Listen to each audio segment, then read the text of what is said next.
This is a presentation of RVT Entertainment.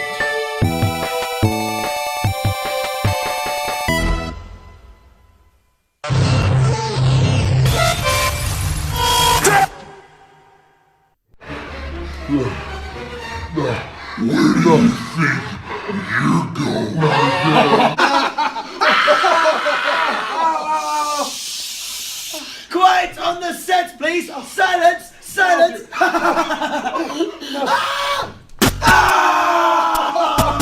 I knew you'd come. I'm not finished with you! I am the cream, the cream of the crop. Ladies and gentlemen, this is your main event of the evening.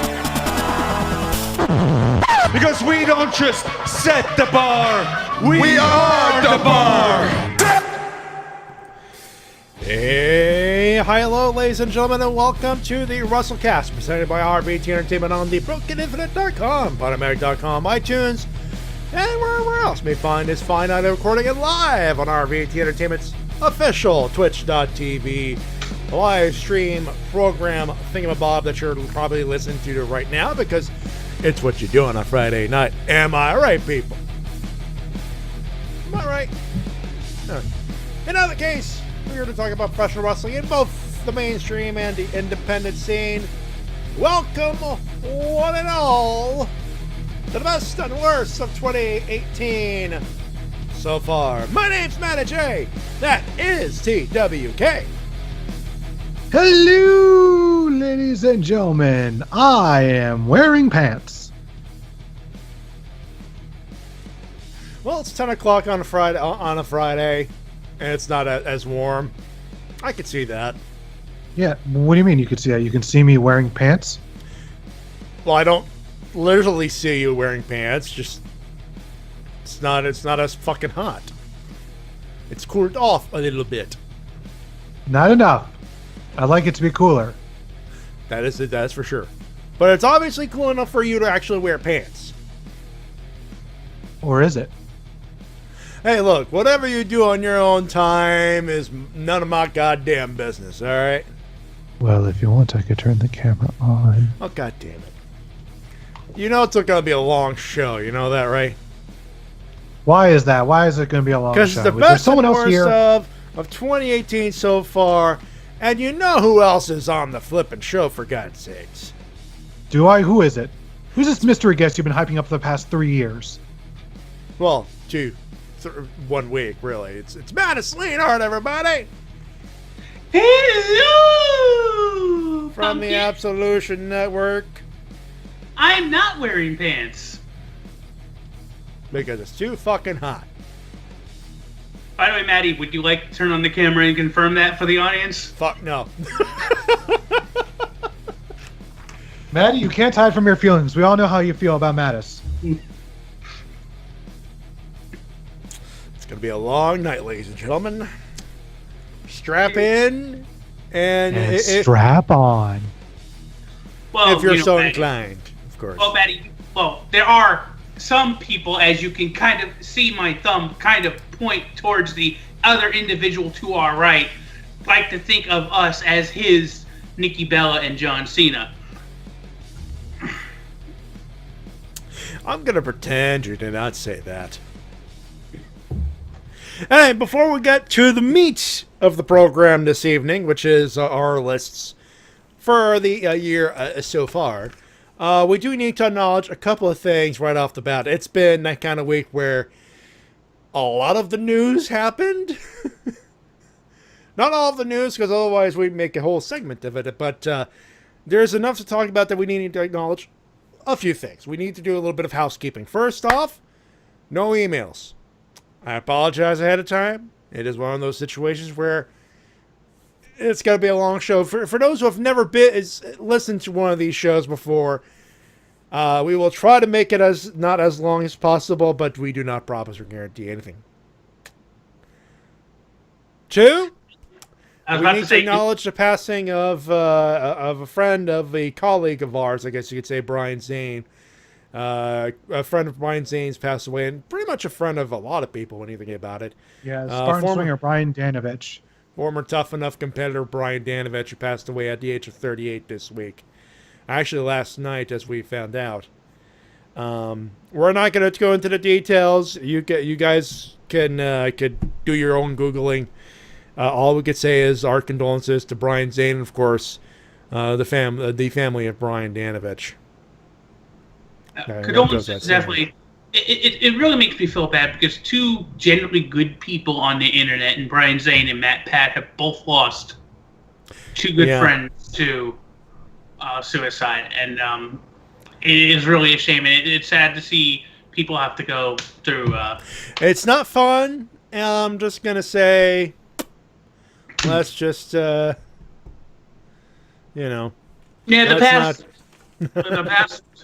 the past, I guess, a week and a half has not been good in terms of deaths from that to. No, it's not been.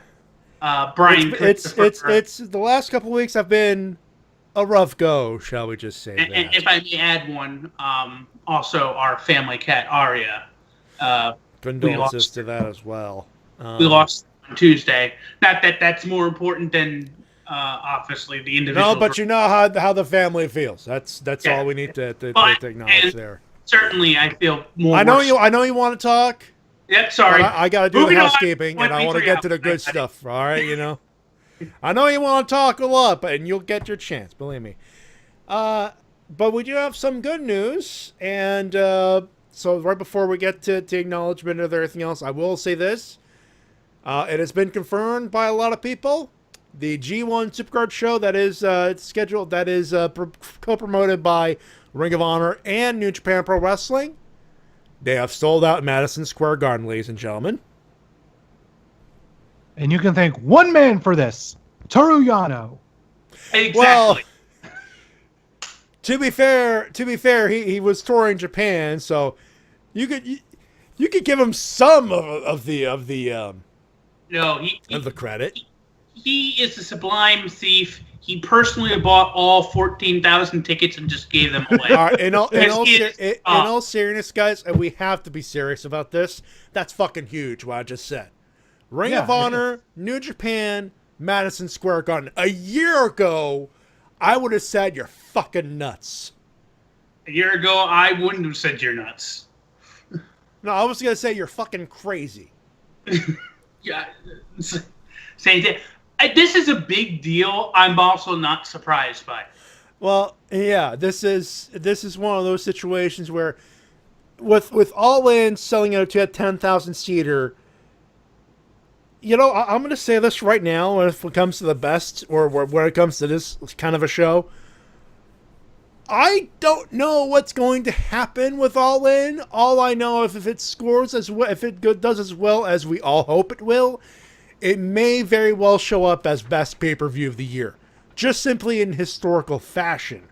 But this is so far, and September 1st has not passed yet. It's completely understandable, and like I said, it is a big thing. It's. I don't know if this is the proper time to bring it up to note, though. I do think it'd be an interesting discussion maybe later to have a discussion of what would have happened if New Japan had not been part of Ring of Honor, trying to be part of the Garden. So how much is New Japan part of that sellout? To be fair, the same could go to Ring of Honor as well. Exactly. How much? And this was booked on the idea of maybe Cody Rhodes, Kenny Omega, and the Young Bucks maybe showing up because their contracts are up at that particular time unless they resign. But that is another story for another day. And we have plenty of time to talk about it. We just need to acknowledge that it did indeed happen, and it's still a fucking huge deal. Absolutely. For that matter, anybody who sells out the Garden, whether it be WWE or anybody else, when they sell out the Garden, it's a big deal because that is one of the meccas of sports entertainment around the world. That being said, T-Dub, you want to say something about this? I had to use the corporate buzzword. What's the corporate buzzword? Sports entertainment. Yeah, Mattis, corner. It's professional wrestling, and you know it. Well, I was including not just wrestling in this. I was including the circus. I was including a comic. Can we just stick it to what we talk about here? It's just a big fucking deal in professional wrestling deal. It is a big deal in professional wrestling. Thank you.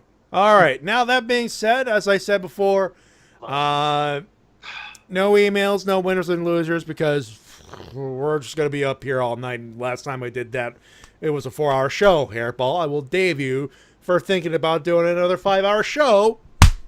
And we're going to move on. Second of all, as far as my list is concerned, my disclaimer is pretty much everything I watched so far out of August 10th, 2018. That includes some of the G1 matches, however, they did not figure on the list simply because you watch so much matches. I mean, Kenny Omega versus Tomohiro Ishii probably should figure on this list. That's very interesting because I'll sit there. It's not on my list, but I was going to say all my matches that I was in contention should be because I thought the cutoff date was not April 1st, but August 1st. Yeah, so, that's usually the cutoff date, but I'm like, with the fact that we had, at this point, it's so far as of what we've watched so far. Also, we limit it to what we have watched personally. Yeah. For those expecting some Lucha Libre matches in there, unless it's Lucha Underground, we have to tell you, it's subjective. Yeah. That being said, though.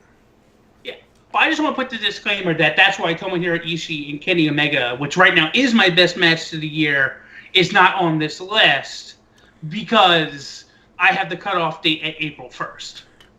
August 1st. But again, this is my cutoff date. The cutoff dates are different. It is their list, their rules, whatever. But you get the idea is what we're trying to say here. Yeah. That being said, gentlemen, turn your pages to the worst. It's that time. Let's vent. Ladies and gentlemen, we begin with, which could have been Clip of the Week. And I'm not saying Elias has got to figure on my worst list. All I'm saying is what he says about the gentleman he talks about in question in the first couple seconds of this clip. Let's put it this way. He's not wrong. He is not wrong at all. So, in the words of the ring announcer that announces him every week, ladies and gentlemen, Elias. Take a listen. Now listen, I know why you're out here, okay? You want to come out here, try to steal the spotlight from Elias, and it ain't happening. Because the truth is, your entire comeback has been a joke. You know, I think your boots are a joke. I think your guitar is a joke. I think your bracelets are a joke. I think your scarf is a joke. I think your documentary is a joke. I think your album's a joke. And I think everything about you is a friggin' joke. And the next time my name comes out of your mouth, what I do to you, it won't be a joke.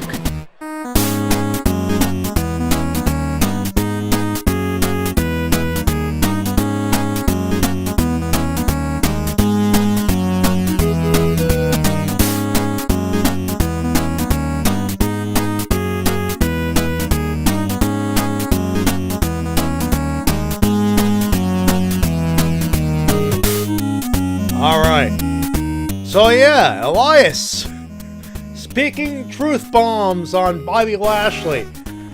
Spoiler alert on who figures on my worst list, and you know what? He says comeback. I think that's a good way to start our list this particular evening with the worst comeback of 2018 so far. And Mattis, you know the drill. You kick us off. Well, it's good because we get to start off with a name that is going to be very commonly on my list. And he's part of a feud that we all hate, and it tells you exactly who I think is responsible for the feud sucking. My worst comeback is Brock Lesnar, because every time he comes back, he gets worse and worse and worse. All right, fair enough. T-Dub. Big ass. You know what? I just realized. Yeah, he came back at Mania, didn't he? I forgot. Wow. Exactly. Wow. It's a good point. You're not. You know what? I will applaud. I am applauding that. That is a good one. Well, you see, got fired. Never heard from again. Yeah. Well, you see, that's all part of Big Ass's plan. He's going to get himself fired. Still plan. He's going to get himself fired. He's going to wrestle on the Independents, and when Daniel Bryan doesn't expect it, he's going to eat a hot dog. No, what he's going to do is he's going to go in Daniel Bryan's house and try on all his shoes. He'll never see it coming. See, I had Bobby Lashley. For those who didn't get the clip there, I'm like Big Cass is an excellent choice. Brock Lesnar is a good choice. I will not deny that. But what Bobby Lashley, by all accounts, from what we've seen, should have been the main event several times over by now. Like, this guy should be a solid main eventer, and this will attach to whatever else has on my list. But your first feud is about your first Major League promo is talking about your sisters, and then in turn to whatever the fuck that happened. Y'all know what I'm about to talk about. Sami Zayn is a saint for having to go through that. Which is like, this is why I feel bad for Sammy, because he figures on those lists too, and it's not his fucking fault. Also, I have to note that they gave him the worst finisher out of anyone in the company. The worst, a standing suplex. He's an MMA badass. He should have been in the ring with Brock Lesnar coming up in a couple of weeks, and yet he's not. They've done nothing with him other than devalue him immediately. Why can't he do the Dominator? Why? I don't know. That's my question. Like, immediately taking away his one move that's awesome, like his actual finisher, and just giving him a fucking standing vertical. I mean, it's not that it's not impressive. It's just not a fucking finisher. But we could go all night on this. Bobby Lashley had my worst comeback for sure. You know what? What the fuck? Let's do Angle. Worst storyline / Angle. Mattis. The angle that WWE continuously tries to push of Brock Lesnar as a legitimate champion. Wow, T-Dub, you think he hates somebody out there? I'm sensing a pattern. We're talking about. This time next week, Mass is going to have a sword tattoo right on his chest. T-Dub. It's going to say Roman Reigns is king. No, what it's going to be is it's going to be a gunblade, is what it is. Ooh, okay, that might be not a bad idea. That's not exactly a bad idea. Anyways, my worst angle is Eric Angle. Other than Eric Angle. Oh, Nia is a bully. Oh yeah. Remember those 3 weeks? Like, two things. Was Eric Angle a joke that I just didn't get and go over my head? It's Kurt Angle's younger brother, who was also a pro wrestler for a bit. He's best known for being involved in an angle with Brock Lesnar, where Brock Lesnar supposedly beat Kurt Angle for the title, but then it turns out, he actually pinned Eric Angle.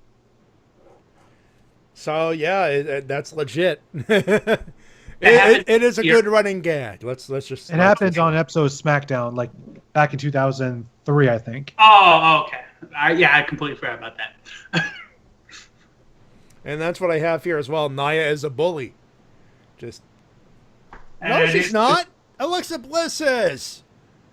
Just the idea of bullies in wrestling. Yes, they should exist, but it's like, it's so fucking transparently a fucking Be a Star commercial.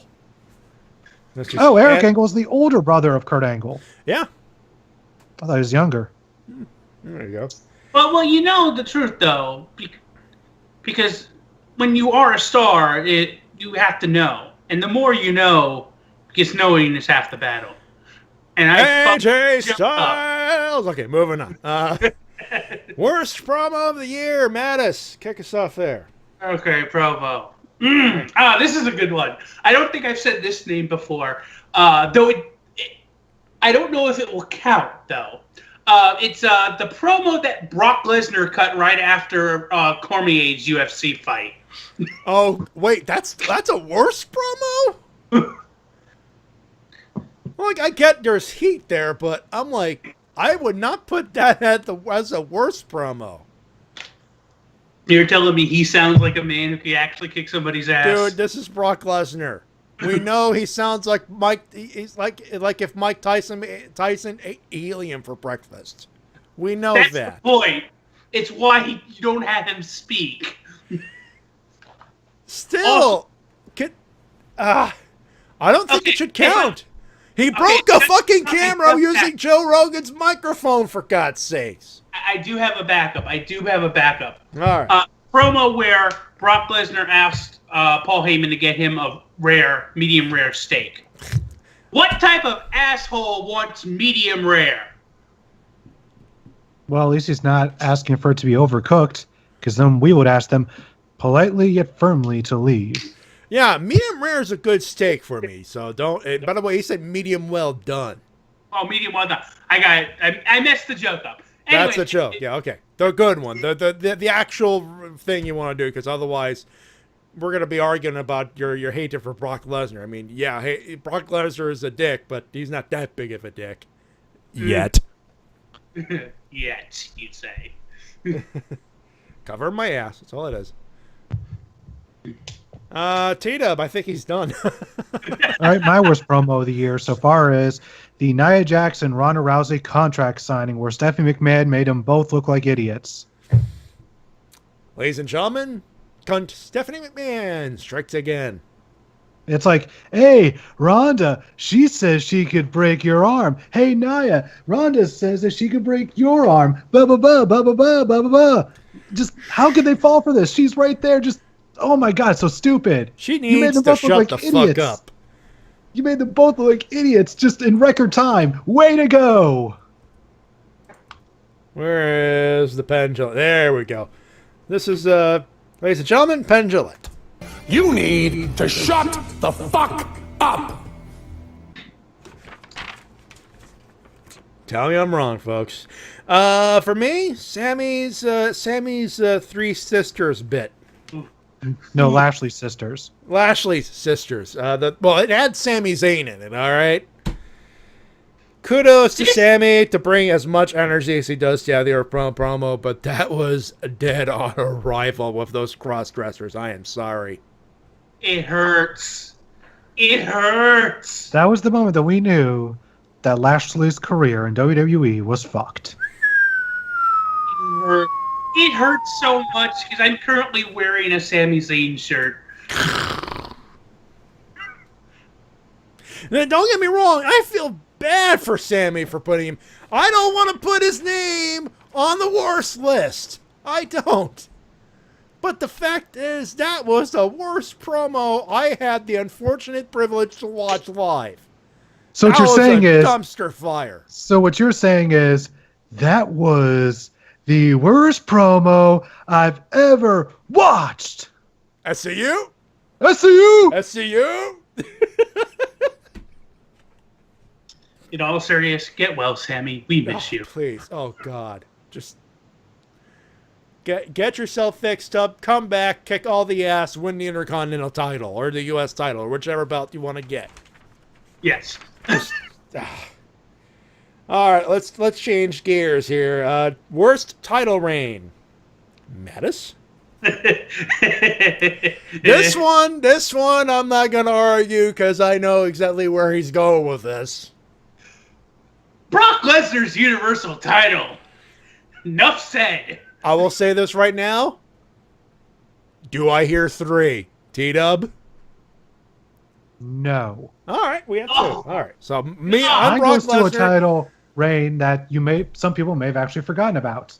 Mm-hmm. And that is Nia Jax's Raw Women's title reign.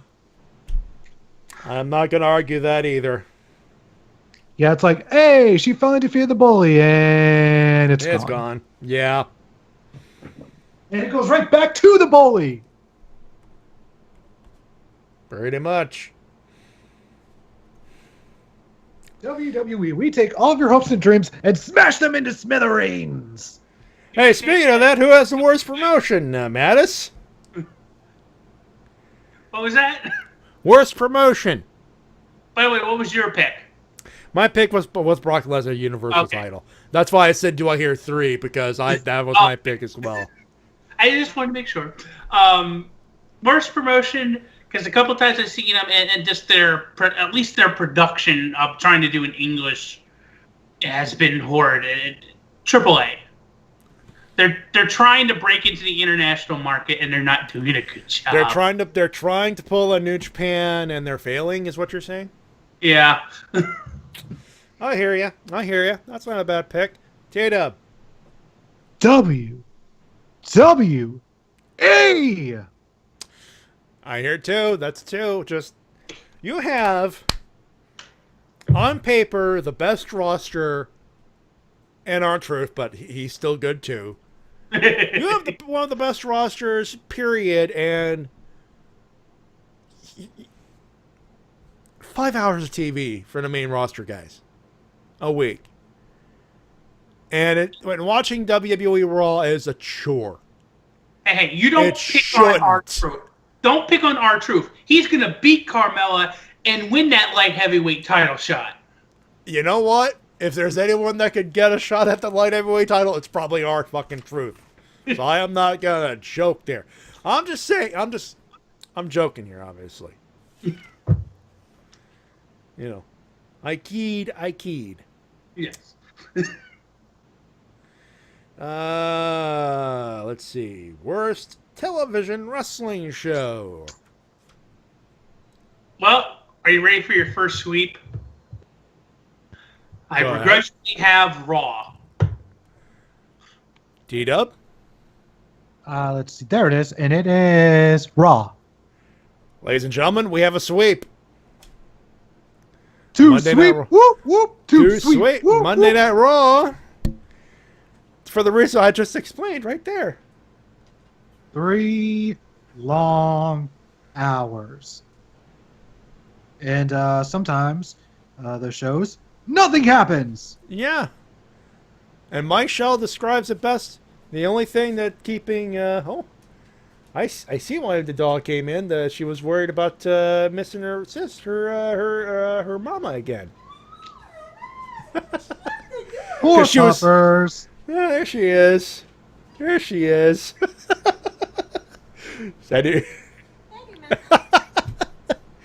Poppers!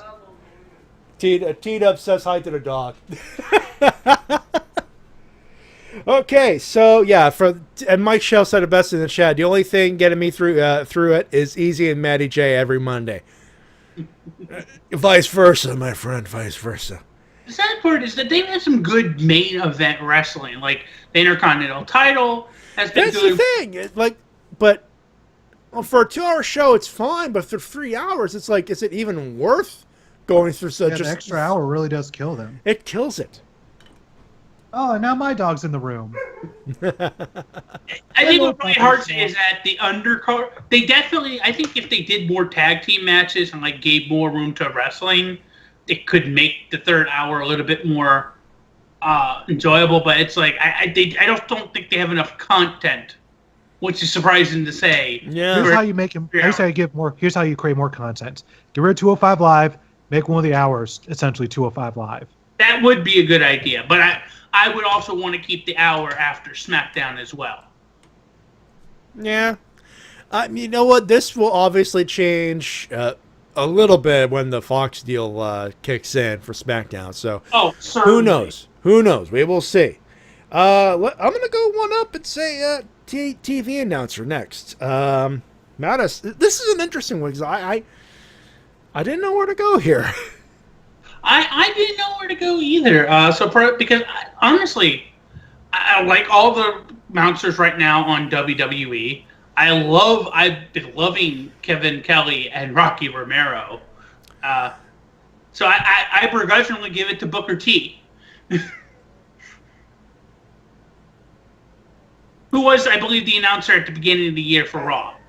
Yes, he was. So that technically does count. G-Dub. For me, it's Coach. Yeah, for me too. It's Coach. And the thing is, he's good. But you're feeding him them stupid lines to make him look stupid. This guy's an ESPN reporter, for God's sakes. By the way, shout out to Renee Young, who will do a much better job, hopefully. I knock on wood for you, my lady. Congratulations. For jinxing it. Hey, that's why I knocked on wood, buddy. I will say this: she did a very good job on the Parade of Champions. If you got to see that, she did. Also, shout out to I forgot to bring this up. Vanessa Craven, my girl. Folks, if you've never seen Vanessa Craven, prepare your butt cheeks. It's that good. She's that good. Oh, and by the way, WWE gets a winner for this week for putting Sakamoto, right? The legend. Yeah. Meiko Satomura. Satomura. Yeah. Thank you. For her to go on as last in that parade, and showing that respect. Yeah. That's a win right there. That's a win. Worst feud ever, and so far. Worst feud. Let me see where I have that. Right above TV announcer. TV announcer. Oh. Let me see if this name sounds familiar. Brock Lesnar versus Roman Reigns. Fair enough. Teed up. I'll have to go with Nia versus Ronda because they turned Nia into a bully just to facilitate this stupid feud. Bobby Lashley versus Sami Zayn. Because there you go. It's pretty much killed whatever momentum Bobby Lashley had right then in its tracks. And poor Sammy's energy was wasted for this feud. And actually, everyone's energy was wasted for this feud, to be fair. But Sammy, it's a waste of Sami Zayn. Let's put it that way. All right, I'm going to close my door. You guys continue. I'm going to go most overrated, gentlemen. I'll be right back to close the door here. Just give me a second. Most. Oh, it's got it. I'll leave the controversial one for another time. Most overrated for me is Brock Lesnar. He is not worth what you're paying him just for his brand name alone. Yeah, I can definitely understand that. For me, it is Alexa Bliss because she's been in the title scene nonstop for over a year and a half. Like literally, Alexa Bliss has not been in a non-title women's match in over a year and a half. Do you not think she's that good of a heel? Not that good. She's a good worker, but it's become stale, I think, is the problem. I think that would be a better. She's and one of the things I was looking forward to when Nia won the title, I was like, okay, now we can move on to something new, and then right back to Alexa. God damn it! Yeah. It's stale. For me, Roman Reigns as a face. Because it's obviously not fucking working. Matty, now that you come back, there is actually another one on overrated. I kind of want to say it's kind of controversial. But after the Pittsburgh crowd, fan opinions I have as overrated sometimes. In particular with that Pittsburgh crowd.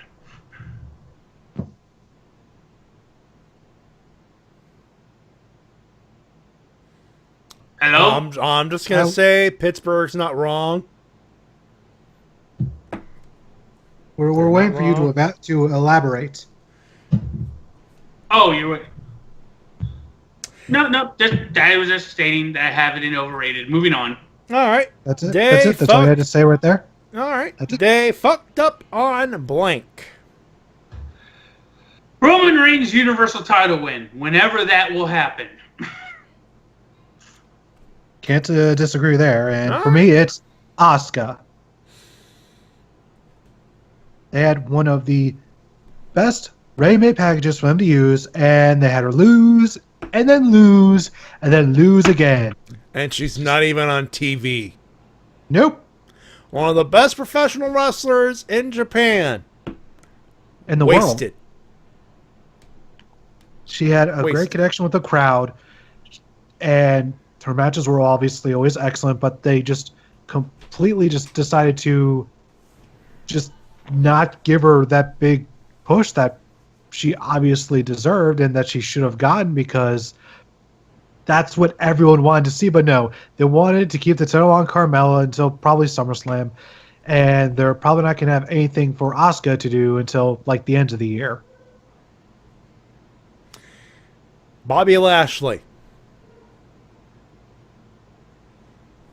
So much potential wasted because you had nothing for him. Let's see. Yep. Worst heel. I don't think I've said this name yet. Brock Lesnar. All right, Mattis, you know variety is the spice of life, right?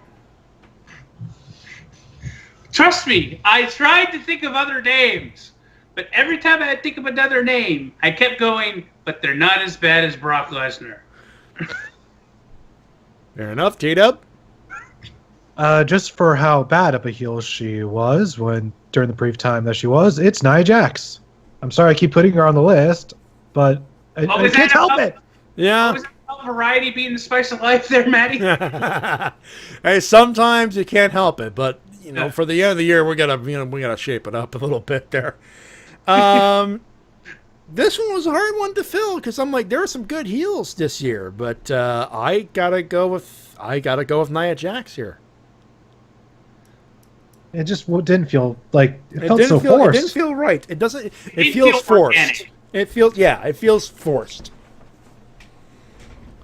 And like I said, I'm not going to put the worst on Alexa Bliss. She's still a great heel. Just the act has gone stale. Well, you know, the thing that's very interesting about with Nia Jax is what happened was they weren't expecting Ronda Rousey to be as good as she was and to get as over as quickly as she did. Mm-hmm. And at that point, they were already invested in doing the Nia Jax winning it, having to win it at WrestleMania storyline. So then they decided that they wanted to put the title on Ronda Rousey. They didn't want to put it on her by having her completely decimate Nia Jax, who is this powerhouse. So they're trying to protect Nia, and that's why they also had the whole cash-in with Alexa Bliss. But it's like it created a very unfortunate, convoluted mess because it just doesn't make sense. Let's just move on from there. Worst face. Since I can't choose Brock Lesnar, because he really hasn't been a face at all. Yes. I hate to say this because I love this motherfucker. It brings so much energy, but they just not done anything with him. No Way Jose. Oof.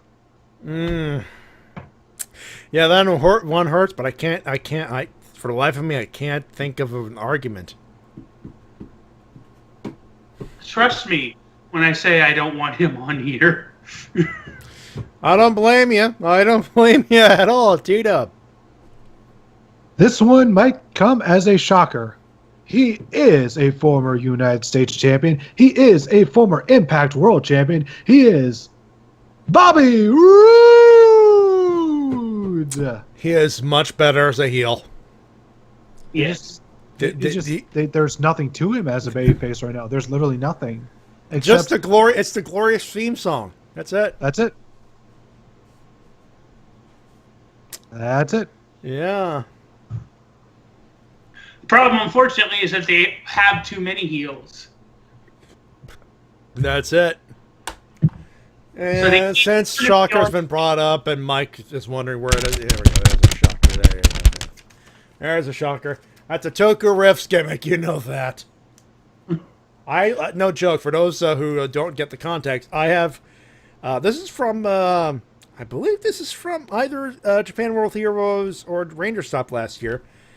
For those who know of Shocker, which is old school tokusatsu / Kamen Rider villain group. Basically, so I was handed a false note, a parody note for 1 million shocker dollars. So we call it a shocker. So every time when the joke comes, I'm like, well, there's a shocker. Flash in front of the microphone for you. There you go. There you go. There's a shocker. Context is for Toku-Riffs. That's all I'm going to say there. Where was I? Roman Reigns. Oh. Worst face, Roman Reigns. I was going to say it, but I didn't want to go the obvious It's route. the obvious one, but sometimes you got to go with the obvious ones. Worst manager or non-wrestling talent? I have Josh Matthews. How dare. You know, I'm not going to argue that. T-Dub. Worst manager or non-wrestling talent for me goes to Stephanie McMahon. I have two. Stephanie McMahon, obviously. And Charlie Caruso. Like, I know that should be an announcer, but I'm like, Coach or Booker T would have easily won that. You're just an automaton with a microphone on your hand. You sound like a robot, lady. Like, I get you're supposed to be like generic interview, backstage interview number 773 armbar, but act like you're interested, for fuck's sake.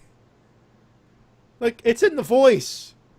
Like, as a radio guy, your voice should sound as interested as your face looks, you know? And yeah, your face says you sound good, but your voice sounds like you want to go take a shit. Just, I don't know. Something just doesn't sound right with Charlie Cruz. I just rant over. That's all it I is. think you're on the drugs. You're on the drugs. I'm stone cold sober right now. I mean, You're he's not on the Stone drugs. Cold Does that or mean he's typewriting on them? Okay, you might find the remnants of a beer, but that's it. I had that for supper. That's it. You drink beer for dinner? Well, with the dinner, we had we had some company Yeah, over, and they had steak. So you know. He had a beer, right? As Canadians call it, a drink of water. Oh, I'm sorry. I'm sorry. I thought that was American beer. I'm sorry. American water is piss. No, Matty, I was not saying as in that it's bad as piss. I'm saying that Canadians drink beer like we drink water. Could have phrased it better, bud. Could have phrased it better. Where do I go next? Worst rookie. There's And so no, many. you can't put Brock Lesnar in there. Well, has Brock Lesnar showed up on NXT yet? Okay, the minute he wrestles on NXT, then you can put him in there. He certainly needs to go back to NXT. Oh. Yeah, Brock Lesnar goes to NXT, wins the title, and then never shows up for a good 2 years. And then Mouse will become the greatest NXT champion ever. Fuck you. Go fuck yourself. How do you know I haven't been doing that this whole time? I expect that you're doing it the whole time. It's why you're so happy. All right, moving on, boys. Oh, I have to give it to Conor Reeves, the finest, because he's not the finest, and the gimmick just does not work. Conor Reeves? Yes. I honestly want to wait till I see a little bit more of his TV matches to say if he's good or bad. So, But especially if you compare him to Ricochet, Keith Lee. yeah. TWK. I'll give it to the Iconics because I thought they were going to be used better, and now they're just sort of there. They're cannon fodder. They had such a great start. Yeah, they took out Charlotte. They took out Charlotte, which caused the cash in, and then it just fizzled out. So yeah, Iconics. I'm with you on that one. And I feel bad because they're actually good in ring. It's just, again, it's a case of they got nothing. At the same time, they were kind of cannon fodder in NXT too, but they made it True, work. but here's the thing: the difference with them in NXT is even if they're cannon fodder, it was still good to watch. Match quality wise, it was still solid. You feel they've not been good to watch on SmackDown? I'm just posing the Filler's question. filler, that's fine, but it's like when you bring up when you have so much heel heat and then they're doing nothing, or next. To My nothing? problem is that they've also taken what I thought was a unique gimmick they had in NXT, and they just turned them into Lay Cool 2.0. Yeah. But that's always kind of what it was. It wasn't this blatant. No, it wasn't as there are differences. I'm not saying there weren't. I'm just saying, though, I saw it sort of the same thing always and still enjoyed it. They had shades of it, but was never this copy and paste. Yeah, and this was blatant copy and paste. And in NXT, there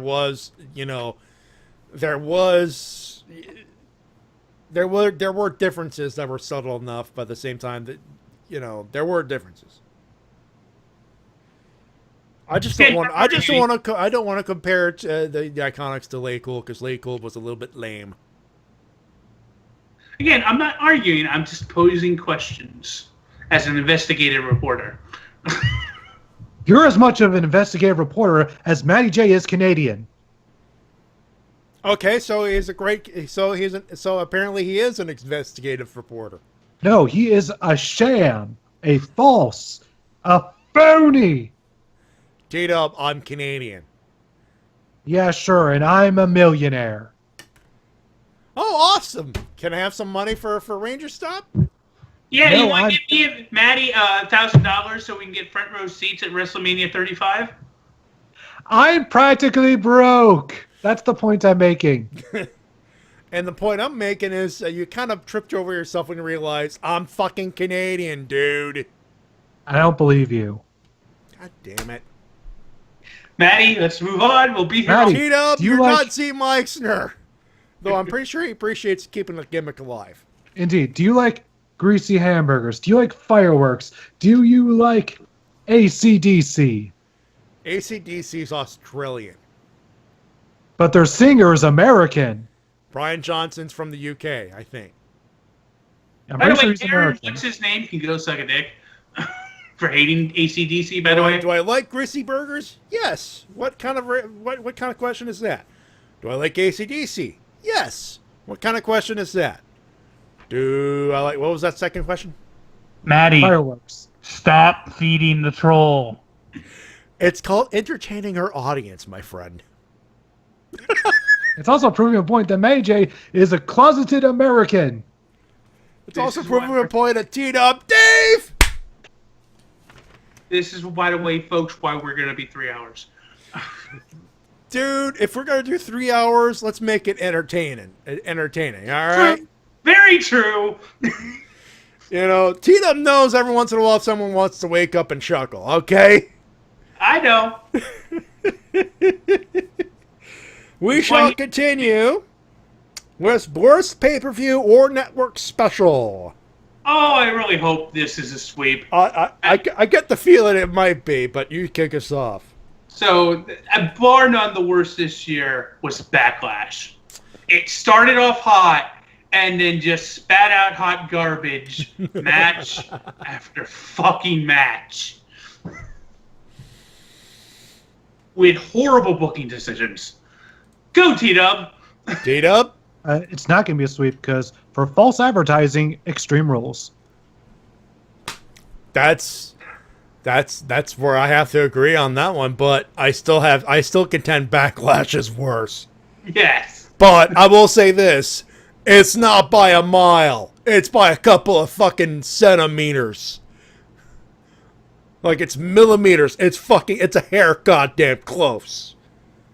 But Backlash for me. False advertising, but there were still a lot more enjoyable matches. Define enjoyable. I would ask to define enjoyable, but my argument for Backlash is they walked off the main event.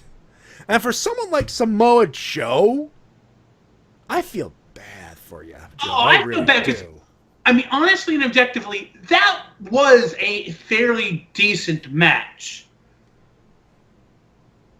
You know what? Let's talk about worst match of the year, because I have to talk about that. Go ahead. Worst match of the year? Matty, I really wonder if I've said this name yet. Brock Lesnar versus Roman Reigns at WrestleMania 34. I'm not going to argue that. T-Dub? I got a worse one than that. Carmella versus Asuka at Extreme Rules. But I can enjoy that because she beat the fucking holy hell out of Ellsworth. But then after that, the conclusion should have been Asuka wins. Instead, Asuka got squashed. Asuka got screwed. And squashed. She lost in under 5 minutes. Screwed, squashed, fucked over. It just made Asuka look really, really bad, and it was so bad that even Brian Zane, somebody who hates using the term burial, used the term burial. Yeah. It's that bad. But not as bad as Roman Reigns versus Samoa Joe at Backlash. And this is by no fault of either competitor, by the way. I do not feel good putting Samoa Joe on a worst list, okay? I don't like it. I don't enjoy it. I fucking hate it. But when the crowd is so bad, that's chance stuff like, where's your refund? Leave. And then they begin to leave. I'm sorry, but like, no amount of good wrestling can counter a crowd leaving. If the crowd's not there, or if the crowd chooses not to be there, I gotta throw up my hands going, can't get worse than a crowd actually leaving during your match, during your main event match. I'm sorry. You can't. I get a feeling that no matter who Roman Reigns faced, they would have done that. Because they would have done that, and they would have wound up on this list. Yeah. That's like the worst situation. Again, it's by no fault of either Reigns or Joe here. This is literally a case of the reason why it's on this list, why it's the worst match, is because they lost the crowd. But I thought they lost the crowd even before the match. Oh, and they did. They totally did. It's just your main event should keep your crowd, should be the thing that the crowd keeps the crowd till the very end of the show, and it failed in that. Yeah. No amount of good wrestling or knockdown, drag out. Backlash, you failed this city. Yeah. But it's for that reason why I picked Lesnar versus Reigns at WrestleMania 34. I'm fairly certain about 10,000 of them just left to beat the traffic too, but it just wasn't as noticeable as Backlash. But the thing about I'm it just is, saying, I know what you're just saying. Let me make my argument here, Matty.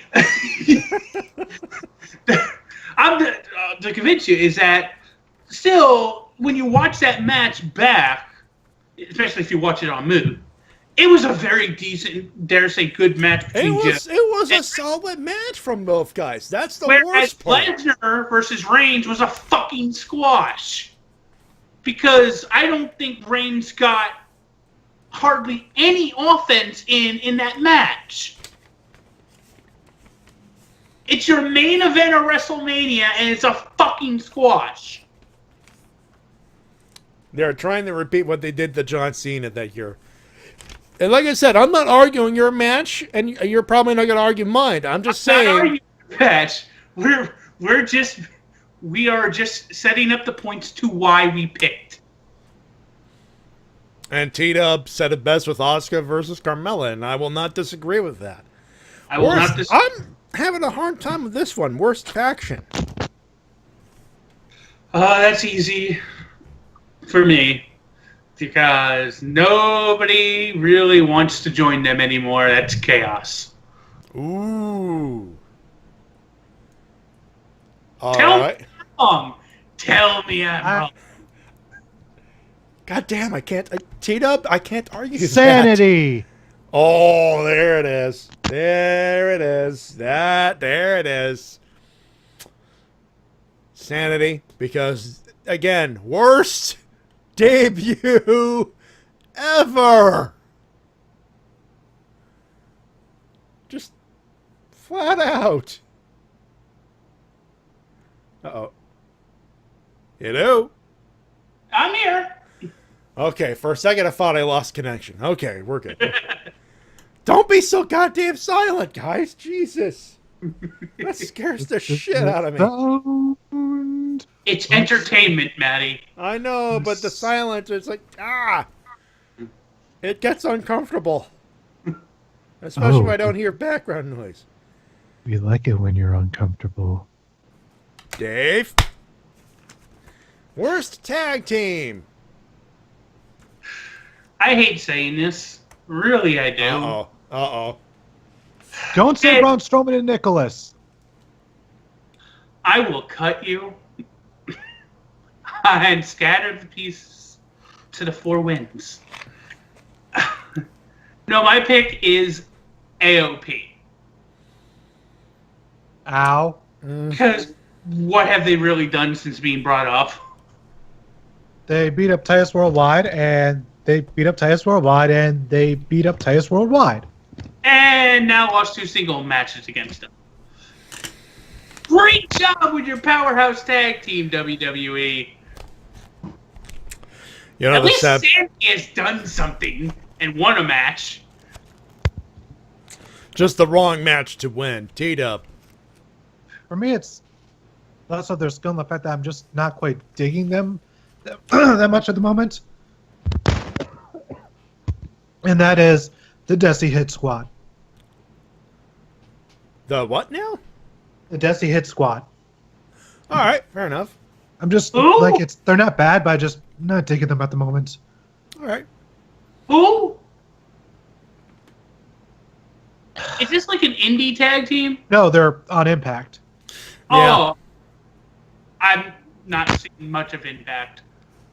I've seen Like I just said, enough- it's what you Yeah. watch, and T-Dub They're does being watch managed Impact by a- regularly. Yeah, Yeah, they're being managed by Ginger's uncle right now. Yeah. So I wouldn't have thought of them, though. I mean, it's not bad, but I could definitely see the argument. I'm not gonna, you know. For me, though, Mattis, I feel your pain. Authors of pain, to be precise. You know, things were going downhill the minute they said we don't need Paul Ellering. So Which I let me have get to this imagine straight. that was Powerhouse tag team, barely know how to talk. NXT, they say, let's bring back a legendary manager to help them out.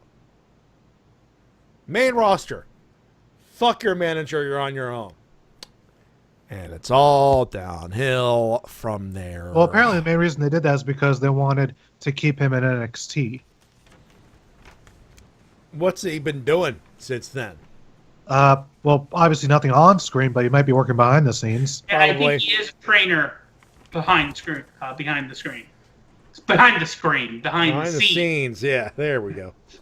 And Super Centero, it is Rohit Raju. You're correct on that, but the other person is Gursinder Singh, I believe. Yeah. Close enough, though. They got the sing part right, though. Yeah. Worst on the microphone. Now, Matty, I know I haven't said this name yet tonight, Here we go! Ah, here we go. but Brock Lesnar. Enough said. Seriously, that UFC promo wasn't that bad. Have Oh, you wait. heard Brock Lesnar whenever he's ever on the mic? All I'm gonna say is, like, if a guy could whip your ass 70,000 ways, you can have whatever whatever fucking kind of voice he wants. But when a guy can whoop your ass 70,000 ways and it's still boring, it matters. True, but again, T-Dub. Coach. Ooh, okay. Every time he talks, he sounds like a tit. That sounds like a direct quote from Ross Twiddell there. It would be, but I don't think he said that phrase exactly. Well, I believe he would say numpty more than a tit, but yeah. You know what? This is going to be a little controversial. Ronda Rousey. It's her weak point, and I don't think she's getting better yet. It's her weak point, but I'm willing to give her time. Still got to call him out. Still got to call him out. That's all I'm going to say. I'm not saying don't. I will say that Pro. Did she almost hit her face with the microphone when she threw it on the ground this Monday? She did. She almost did. Tossed it so hard it bounced up to her face. That takes skill out. That does. That. You got to spike that fucking football. I had that thing hit her in the nose, so it made her look like a numpty. Hey-oh! All right. Worst gimmick. Also, Mike Show wants Coach to get into his corner. Coach, go to your corner. Okay, can I have a cookie? No. By the way, for those wondering, Coach, get your corner. That's obviously a Coach's Corner joke. Don Cherry, Hockey Night in Canada. I chuckled on Monday. Worst gimmick. Man, let's go. We're almost done. Mentioned this earlier. He likes to call himself the finest. He ain't. Keanu Reeves. And it's mostly due to the fact that you have EC3 basically doing the same gimmick and doing it so much better. Yeah. It definitely helps that he has the body to match. Mm-hmm. Does EC3. T-Dub. Roman Reigns, People's Champion. Oh, God. You smell! Look at the tongue, look at the tongue, look at the tongue! What the Reigns is cooking! By the way, I believe that's the first time I put Roman Reigns on my worst list this year. Wow. Let me just think through this. It took us an hour in. Yeah, that's all I have Reigns for. Wow. New record. I'm like, wow, that's strange considering how much Drek he's actually been involved in. Well, as I've proven, it's not exactly his fault. It wasn't. It his wasn't. fault. Bomb, bomb, bomb.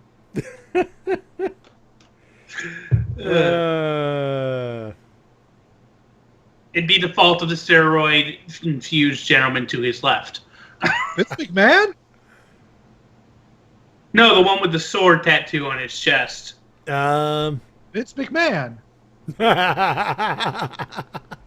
Okay, when you can bring me proof that Vince McMahon has a sword tattoo on his chest, I'll believe you, T-Dub. Vince McMahon likes big sweaty men. Vince McMahon likes big sweaty men. Vince McMahon likes big sweaty men. I don't have a worse gimmick actually on my list. It's like the one I have to actually left blank. Could not think of a bad one. You know what might be a good one to put on there? The gimmick of Brock Lesnar being a no, I'm not that cheap. You son of a Billy Gunn. Well, I'm Jewish, so I am that cheap. So, son of a Billy Gunn. Wait, Tito, are you saying that you're an ass man? No. So you're not saying you're an ass man. God damn it! I'm saying Mattis is a son of a Billy Gunn. So you're saying Mattis is an ass man? Yeah, he's an ass man. Yeah, damn right, I'm an ass man. I'm gonna leave gimmick blank for now. I can't think of one. Female wrestler. It's Kevin Dunn's favorite wrestler in the whole world, Alicia Fox. I can't be that bad, Alicia. Like if you can't be, it's one of those things. If a wrestler isn't seen on TV, has she wrestled? You know what I mean? But she did just wrestle. True, but even then, that match wasn't fun. It wasn't bad. She put Ronda fairly effectively, if you ask me. But that's just me. She also earlier in the year. Yeah. For me, it's somebody who should not be on this list, but because they've not done anything with her to give her the ability to showcase whatever skill she has, it's Carmella. She is obviously not the best wrestler, but she is way better than what they're allowing her to be. So I just have to put her on the list. See, my argument is she's actually effective as a heel. She is, but coward they can heel also and let her. everything else. That's the only thing that's keeping me from putting her on my list. But I could definitely see why you put her on your list. I could definitely see. For me though, it's got to be Lana. I hate putting in there just. Oh, we're gonna have some words in a couple. Yeah, minutes. I know. It's a sad day. It's a sad Rusev day for all of us. And again, this for me. It's process of elimination. Carmella, she's had some bad matches. Some of them have been on worse lists, and I will not argue those. But just the matches Lana has had as of late just has me going, where's the improvement? There's got to be some sort of substance, and right now I don't see any substance. Mattis? Yeah? Send Rusev to Matty's house. Rusev! Matty! Clash! Look, I don't like putting her in there either, okay? I'm calling it like I see it. Again, I'll argue this in a little bit, and you'll see why I'm saying that. You're putting Lana on your best list, aren't you? You'll just have to wait and find out. God fucking damn. We want to keep suspense so the listeners will keep listening, Matty. I appreciate that, but...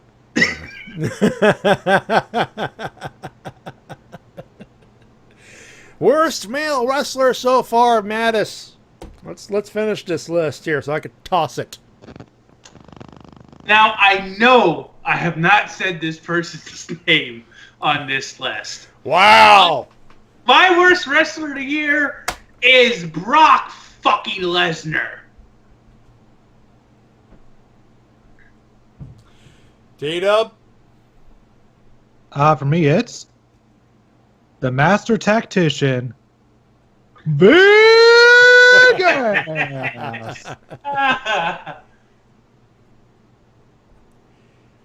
I got two winners. One is Kane, because he has wrestled this year, and it was not a substance. Though I will congratulate Glenn Jacob. I can't talk. I will congratulate Glenn.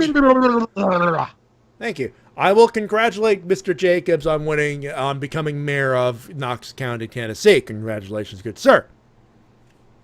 I hope your political career is as good as good as the rest of your career as a wrestler was before 2018 happened. And of course, just Big as long Cass. as he runs away from his complimenting of Donald Trump. Yeah. Can we move on, please? This is not a political show. Thank you. I'm not making the show. And of course, Big Cass. I'm sorry, Big Kaz. Replace the S's with Z's. I was actually really hoping you would say Bobby Lashley, because then we could say that we literally had the same picks in the first and last category. I mean, it would have been nice, but I can't fault Bobby Lashley. He's had good matches. That's the thing. I know. He's had good matches this year, so. But I have expected, because I think he's like the name you said the most on the list. Again, that variety. And again, a lot of it's not even his fault. It just so happens that he just was involved in some bad shit this year so far. That's all it is, And that's all it is. And you obviously hate Brock Lesnar with a fiery fucking passion. The passion of 1,000 suns. Anyway. We're going to pause. for a few minutes. Like I said, there are no emails, so there's no need to hit the email button. I will say this. If you have an opinion, and you want to talk about the SummerSlam weekend, of course, G1 special is coming up and all that good stuff. You want to talk about that? Please do. Send it up. The Wrestle-Cast@gmail.com. Yes, there is no show next week. There's nothing live next week, but I will read them emails next week because we are doing a show from the Morphicon. Power Morphicon, that is. And it'll be myself and Easy doing the show. It'll be live on tape and all that good stuff. There'll be clips and all that good stuff. Just because I am halfway across the continent, or across the other side of the continent, doesn't mean I will provide you with stuff. So that's all I'm going to say there. That being said, we shall return with the best of 2018 so far. I suspect the arguments will continue, but of passion, not of hatred, gentlemen. Except for Brock Lesnar. Well, I don't see Brock Lesnar on my list, to be fair. he's not on my best list, I'll guarantee you that much. That being said, we shall return. We'll be right back. Don't go far, folks.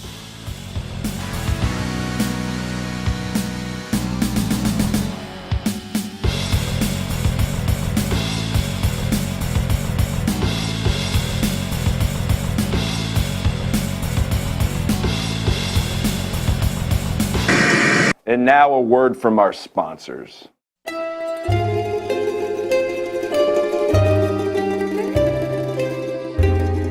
I wanted tonight to be special. That's why I put all of this together for you. Something so indulgent and decadent. Pizza Hut's Cheesy Bites Pizza. To say this is weird would be an understatement. Does your girlfriend know that you're cheating on her with a Cheesy Bites pizza? Alicia Fox doesn't need to know about this. Relax, Casanova. We're not going to rat you out to your little girlfriend about what you're doing. Whatever it was you were doing. And you should be sharing all 28 poppable cheese-filled bites. No, you guys aren't as bad as people say. What are you doing? We're taking this with us. Unless you want us to tell your girlfriend about all of this. At least I'm not going to tell Alicia. Oh, we're still going to tell her. Yep. Promotional consideration paid for by the following. In and out, that's what a hamburger is all about. In and Out, fresh every step of the way. Fresh tomato, lettuce, and onion. 2 juicy beef patties with cheese. Serving Southern California for over 30 years with quality you can taste. In and Out. That's what a hamburger is all about. In and out. In and out. This is WMOB Mobile, 12 on your channel dial and 12 in the TV ratings. Fox Kids brings you a special Halloween treat, the beginning of an all-new Power Rangers adventure. It's pure genius. Rita enchants an evil cat. As you wish, Empress. Who'll do anything to get her paws on Tommy. Victory is fun. But just how far will she go? What's happening to me? Find out on an all-new Power Rangers starting Halloween on Fox Kids. The people love him. Boy, just got whacked by a fan. A fan just attacked him. What the hell? Get security. Come on. Get security. Some fan just... Wait a minute. Assaulting him. He might have hit him with something. I don't know. What did he... The building security is going after him. What is this? What in the world is this? How did this... This is ridiculous. Well, need to get security. What the? Well, who in the world is this? LIJ. He's got an LIJ mask on. Get in there. Somebody get in there and stop this. The other members of Los Ingobernables de Japón have left. Wait a minute. And Naito is down. Who is this? Who is this? It's Jericho! What? It's Jericho! My God, it's Chris Jericho again! Jericho is back! to shock the world in Fukuoka one more time. My God. Codebreaker! Codebreaker from Jericho on Tetsuya Naito. He attacked Naito and New Year's Dash. And Jericho is assaulting Naito, brutalizing him with punches to the face.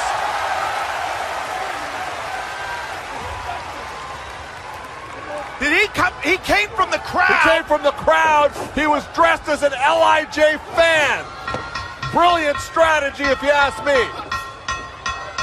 And boy, does Naito have this beating coming, Kevin, for months.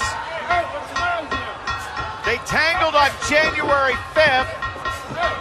Unprovoked attack from Jericho. Yeah, my position is Naito was jealous of Jericho stealing the show at the Tokyo Dome, and now Jericho going after a young boy, kicking him right in the chest.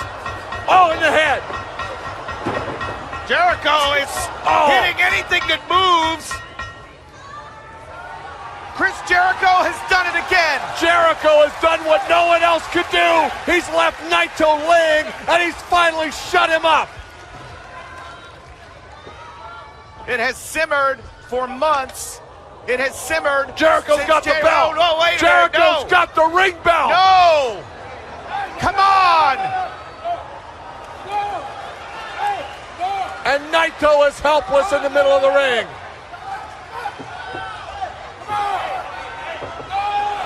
Oh, God. Naito just got cracked in the head. Did you hear the noise? The sickening thud as that bell rang off the skull. Naito split open, Don.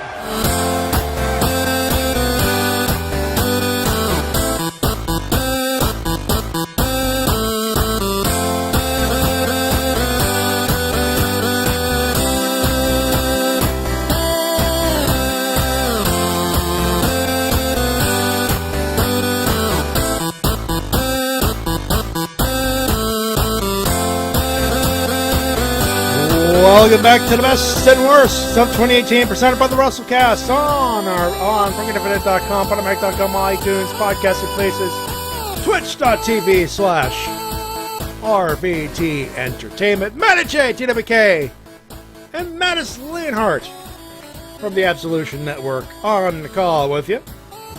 And yes, this is the third week and third version of Psycho Killer I've used in a row. Tommaso Ciampa is that good, okay? And I'm pretty sure he's got to figure in there one of our lists. I know he shows up in mine. Ciampa. Let me see if he's on my list. We'll find out. We know one name that won't be on any of our lists. A name I'm fairly certain I haven't said any of tonight. That being Brock Lesnar. So what you're saying is that your name is not Paul Heyman, and that your client is not the reigning, defending, undisputed Universal Heavyweight Champion, Brock Lesnar. Well, let's hope after next Sunday it will be changed slightly to the former reigning, defending, undisputed Universal Champion, Brock Lesnar. Part of me that likes to see you in pain, Mattis, wants me to see Brock Lesnar walk out of SummerSlam as champion. Well, that's because you're sadistic, and we knew that when you... Shall we begin with comeback? I believe we started with comeback last time. Let's start with best comeback, and well, spoiler alert for y'all who listen to the clip again. But Mattis, kick us off as per usual. I really hope this is a sweep, because there's only one comeback that matters. We all know it to be true, and that is the return of one of the greatest underdogs in WWE history, Daniel Bryan. Yes! Yes! Yes! It's not. It's not. I'm sorry, but I'm not going to argue. I'm not going to. No! I'm not going to argue, but a man that comes back to New Japan Pro Wrestling, does 2 matches, and is the talk of the wrestling world in both those matches in hype up and in reviews, I got to give it to Chris Jericho in New Japan. T-Dub, did you Bias towards Canadian, of course. T-Dub, did you have Daniel Bryan? Yes. Yeah, you're right. It's a Canadian thing. No, trust me. I was toying with the idea of Bryan in there. I honestly was, but I'm like, I know why what have they honestly done with Bryan other than a couple of tag matches and obviously Miz versus Daniel Bryan? I know. Let's see. They had a 5-star classic on SmackDown versus AJ Styles. It wasn't a 5-star classic. It was a great match. I got something. I have something. Matty Jay chose Chris Jericho because Chris Jericho was born and lives in America. God damn it. It continues. He was born in Manhattan, New York, and I believe he currently lives in Orlando. Yes.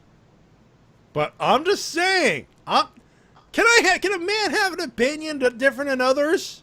And still enjoy? God damn it. No. Matty, you could have an opinion. You just don't guarantee that your opinion is always right.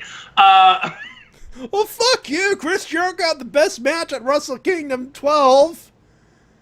And I'm pretty damn skippy he tore it down with Tetsuya Naito. I didn't say he didn't. And every time he showed up in New Japan, he lit up the fucking world.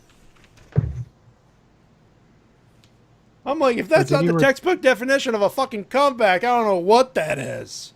But did he come back from a career-ending injury? See, the only reason why it's not on my list is because, yes, he's had great matches, but were they of substance? Were they of significance? Did it move him up the card? Like, did it prove that he is number one there? Is he a champion right now? He's about to face the biggest heel in WWE at SummerSlam. I'd say that's moving the card. All I'm going to say is, if he sticks around WWE and he beats up The Miz and he defeats him on SummerSlam, I am going to change it unless something else happens. Someone else shows up in the second half of 2018. I can't guarantee that, but I will say this. If he stays in WWE, if he re-signs and he defeats The Miz at SummerSlam, or at least continues the feud until Survivor Series or whatever, and it's more of a substance, I will change my tune. The story is not finished yet. Right now, Chris Jericho is probably sleeping with the IWGP Intercontinental Championship. And just waiting for Seth Rollins to win his back so he can challenge him for an Intercontinental versus Intercontinental title match. Which would be fucking awesome. And totally a fucking pipe dream, but let's not, All I'm saying is Chris Jericho, if Daniel Bryan was WWE champion right now, I'd be like, Daniel Bryan. Like, from injury to top of the card again, where he fucking should be, it would be a fucking sweep. Easily. But I got to look at it from his, like, what has he done? And to me, in my mind, he's had a couple of good matches. Okay, great. Is he on top of the card? Is he the top star of the fucking company? No, that's AJ Styles, and rightfully so. AJ Styles is fucking awesome. Is he online to be on top of the stars? One of the top stars in the main event slot?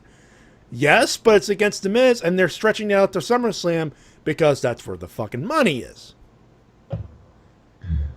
By the way, I am predicting that he is going to re-sign, and my prediction is they're going to have him win the Royal Rumble this year. And I'm predicting that by that time, Nakamura will have won the title from Joe.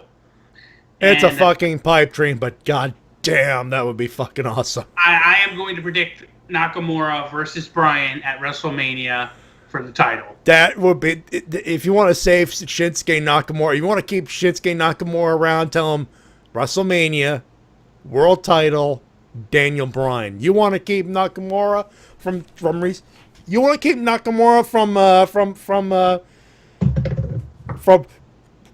New Japan or Ring of Honor, that's how you would do it. I'm like, We'll give you a nice little raise. We'll give you the world title. We're going to give you Daniel Bryan at WrestleMania. Call it a signing bonus, if you will. Speaking of New Japan, how about best promotion? Now, I could definitely sense here being a kind of a sweep here, but let's see where this goes. Mattis. Oh, you got to sweep. It's New Japan Pro Wrestling. T-Dub. It is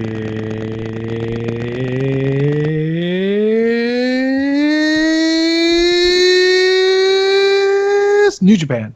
We have a sweep, ladies and gentlemen. They've had the better booking. Better booking, the best matches, period, except for what I have on the list. But again, this is subjective, and you could fight us on it, but New Japan. Like, I look forward to getting up in the morning and watching professional wrestling. And I usually do that. It's my default function, but New Japan makes it easier. Let's put it that way. Now, if only they could improve their streaming service so it'd be easier to search older content. That's fair enough. That's fair enough. I was gonna say, but it's not exactly the easiest. I mean, it not to sit there and say that New Japan's perfect by no means. Like, no. I mean, I have issues with the fact that, like, any pay-per-view card they have, probably with the exception of Wrestle Kingdom, but like any card that they have, the undercard match, like the first 4 matches are usually always 6 or 8-man tags, and it's like it's the same thing over and over again. It's like you could be using those positions for very good singles matches that could be used storyline-wise to improve certain wrestlers' careers, and it's like it's the same 6 and 8-man tags for whoever they don't have on the card.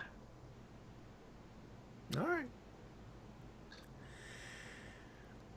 I'll just say they have good wrestling.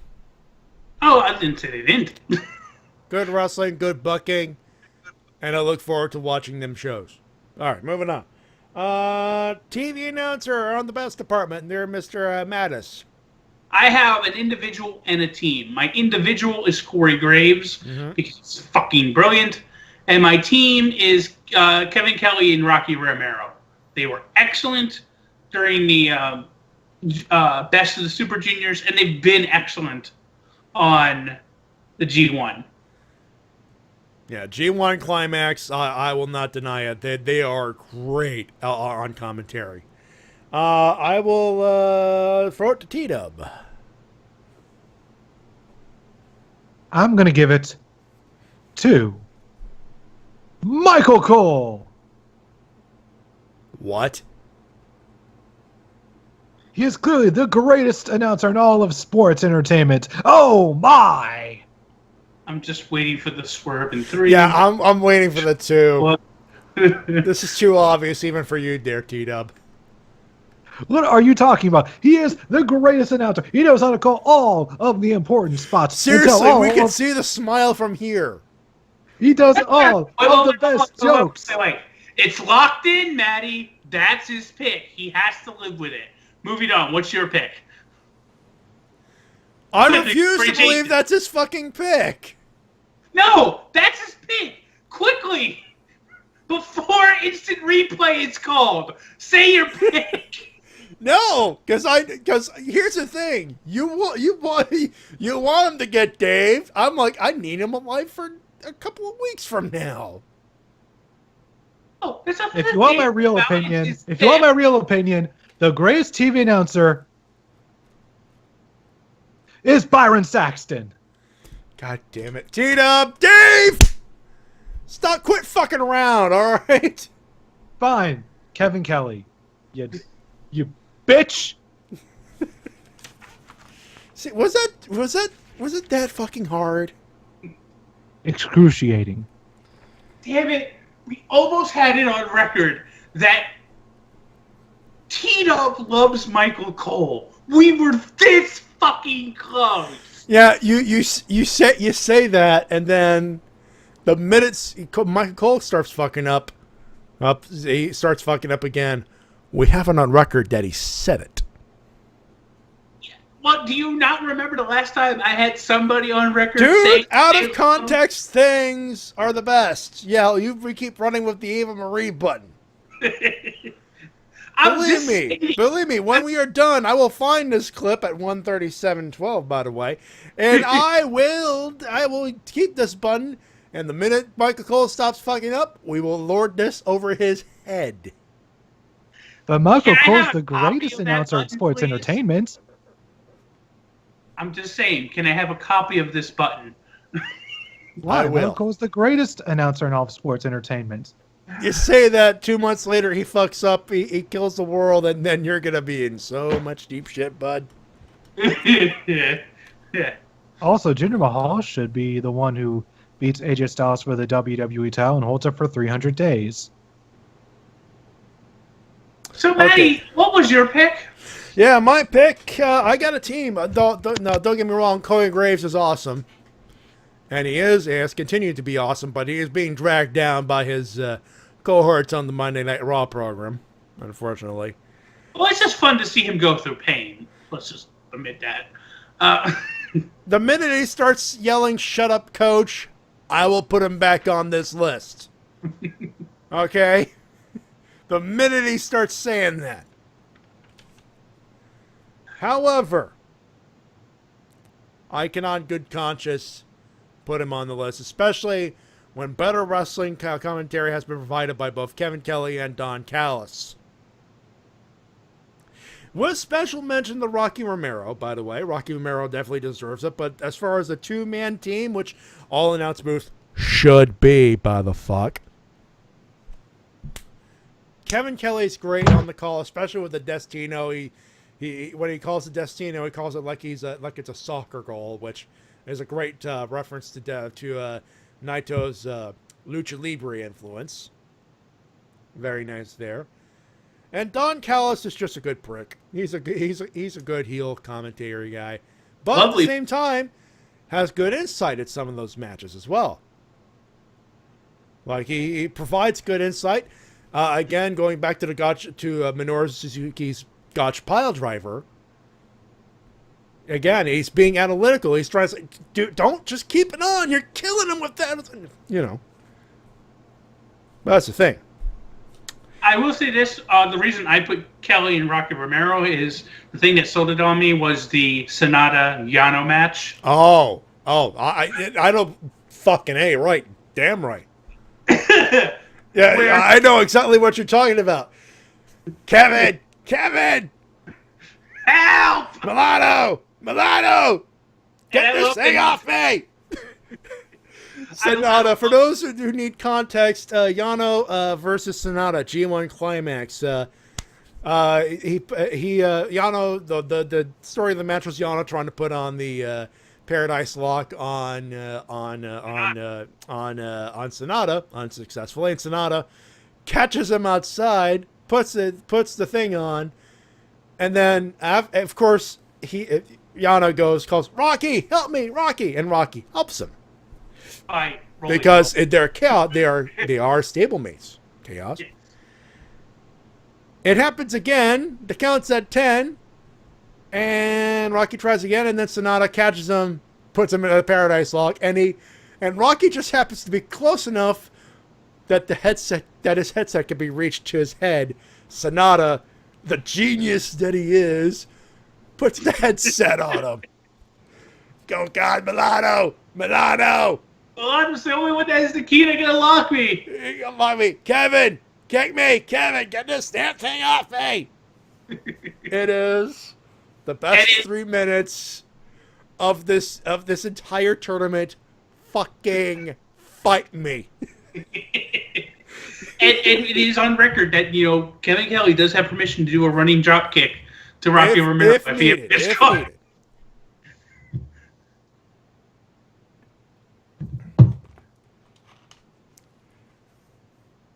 I'm waiting for you to fight me. I know you're going to fight me. Again, watch the clip. Try and fight me. That's all I'm not fighting you. Not you. The audience. Oh, okay. And Tito's just like... He's silent because he knows we are correct. Let's go into our other categories. Let's go with the most underrated. Well, we were just talking about him. Tarayano. He is so... Get out there, Fly. So... Fly just literally landed on the microphone. The Fly literally wanted to fight you. Yeah, he wanted to fight me. I fought him. I just slapped him off. Tarayano, just, oh my God, so... Oh my God, just the Kenny Omega match, the different things we could talk about. Yeah, we can talk about it all day, but we get the But my idea. favorite, and this is what sells me on it, was the lining up of the turnbuckle pads like you do the chairs when you do the chair spot. Yeah. And he lines up and he does the body slam of Omega on the and then Omega pops up like, doesn't hurt at all. What was that supposed to do? All year has been... And Yano goes, well, I have to try something. But all year he has been like that and on point and beautiful, and it's been wonderful to watch. D-Dub.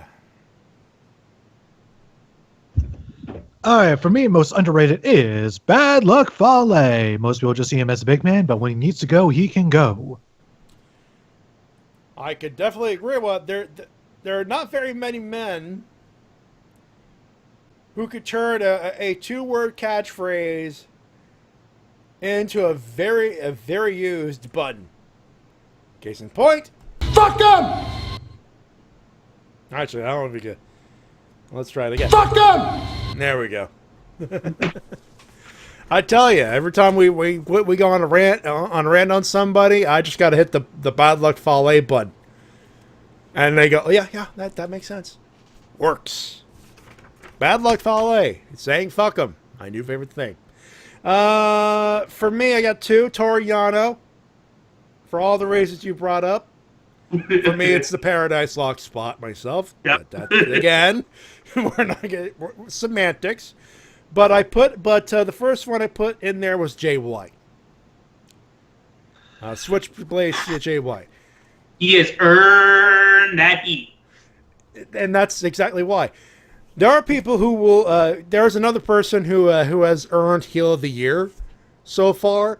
I will say this: the character work that Jay White has put in the G1 Climax alone should tell you this guy is someone to watch in 2018 and 2019. So my one gripe with him is that he apparently has something to English listeners getting to listen to English commentary. Yeah, every time he's fucking with the English podcast booth, which is, again, probably just a heat getter more than anything else. But again, this is the character work, and that's just another aspect of that character work.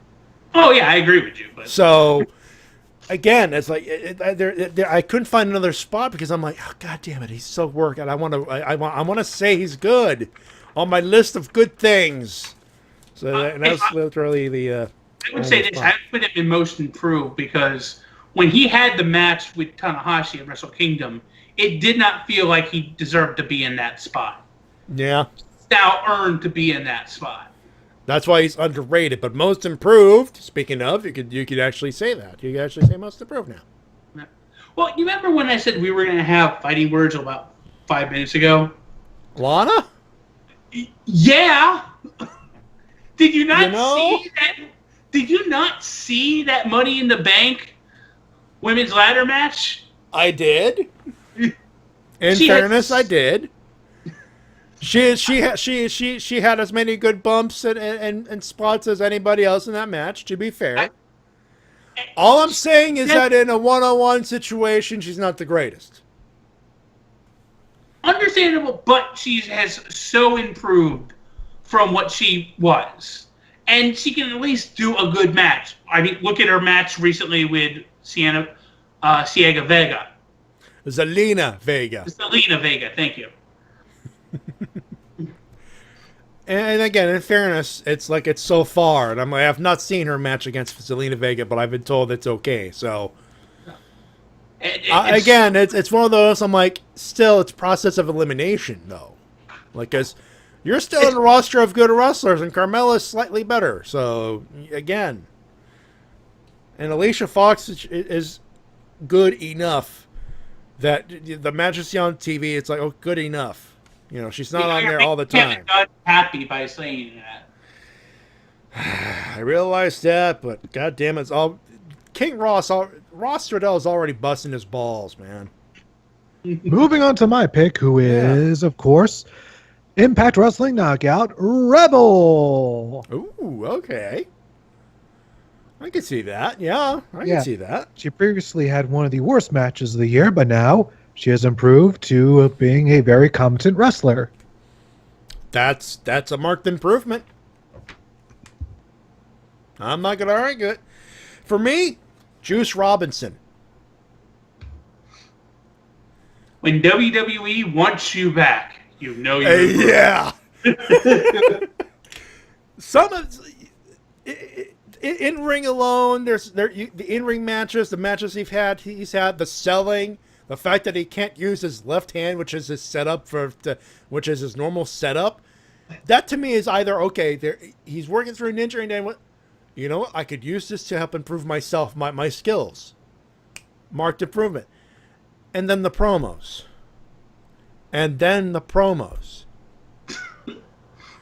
Basically, you go backstage after a match, you talk to the press to make a statement. It's essentially a promo. He has some of the most entertaining fucking post-match promos of like anybody on that roster. He can hang out there with the big dogs. So, again, I have someone else for on the mic, but most improved? I mean, look at Juice. And yes, I would have put Braun Strowman again, but, you know.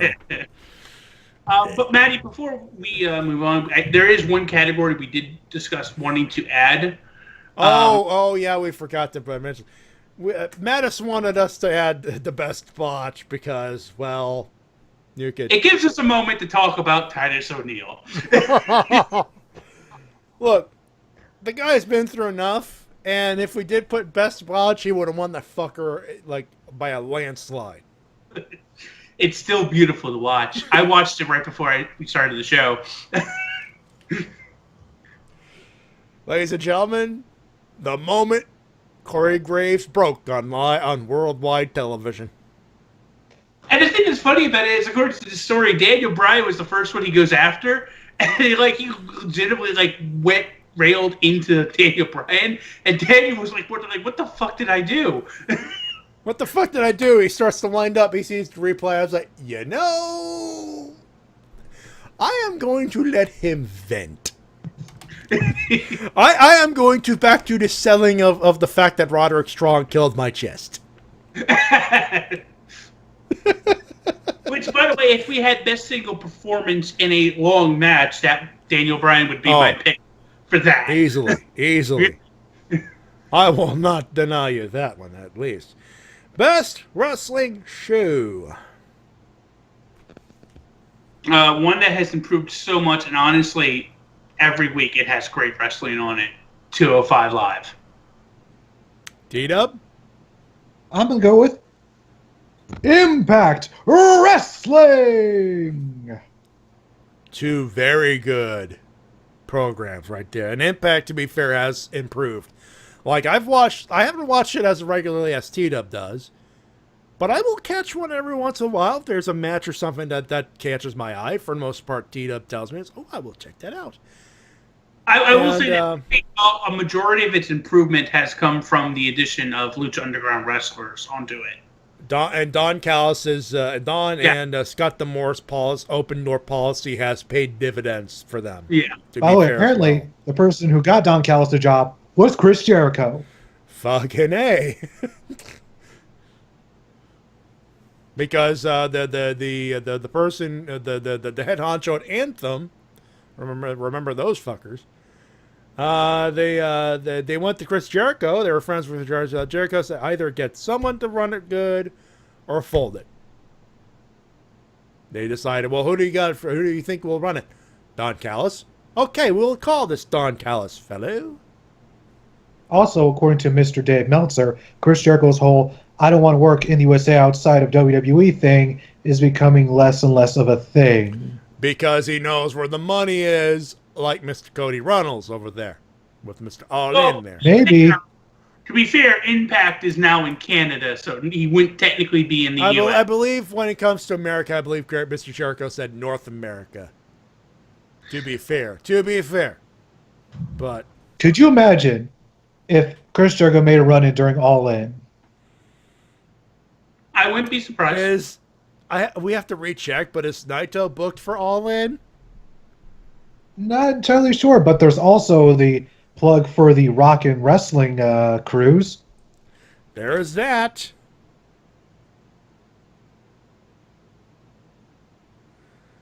All right, next category, Mr. Matty. I have not said my thing yet.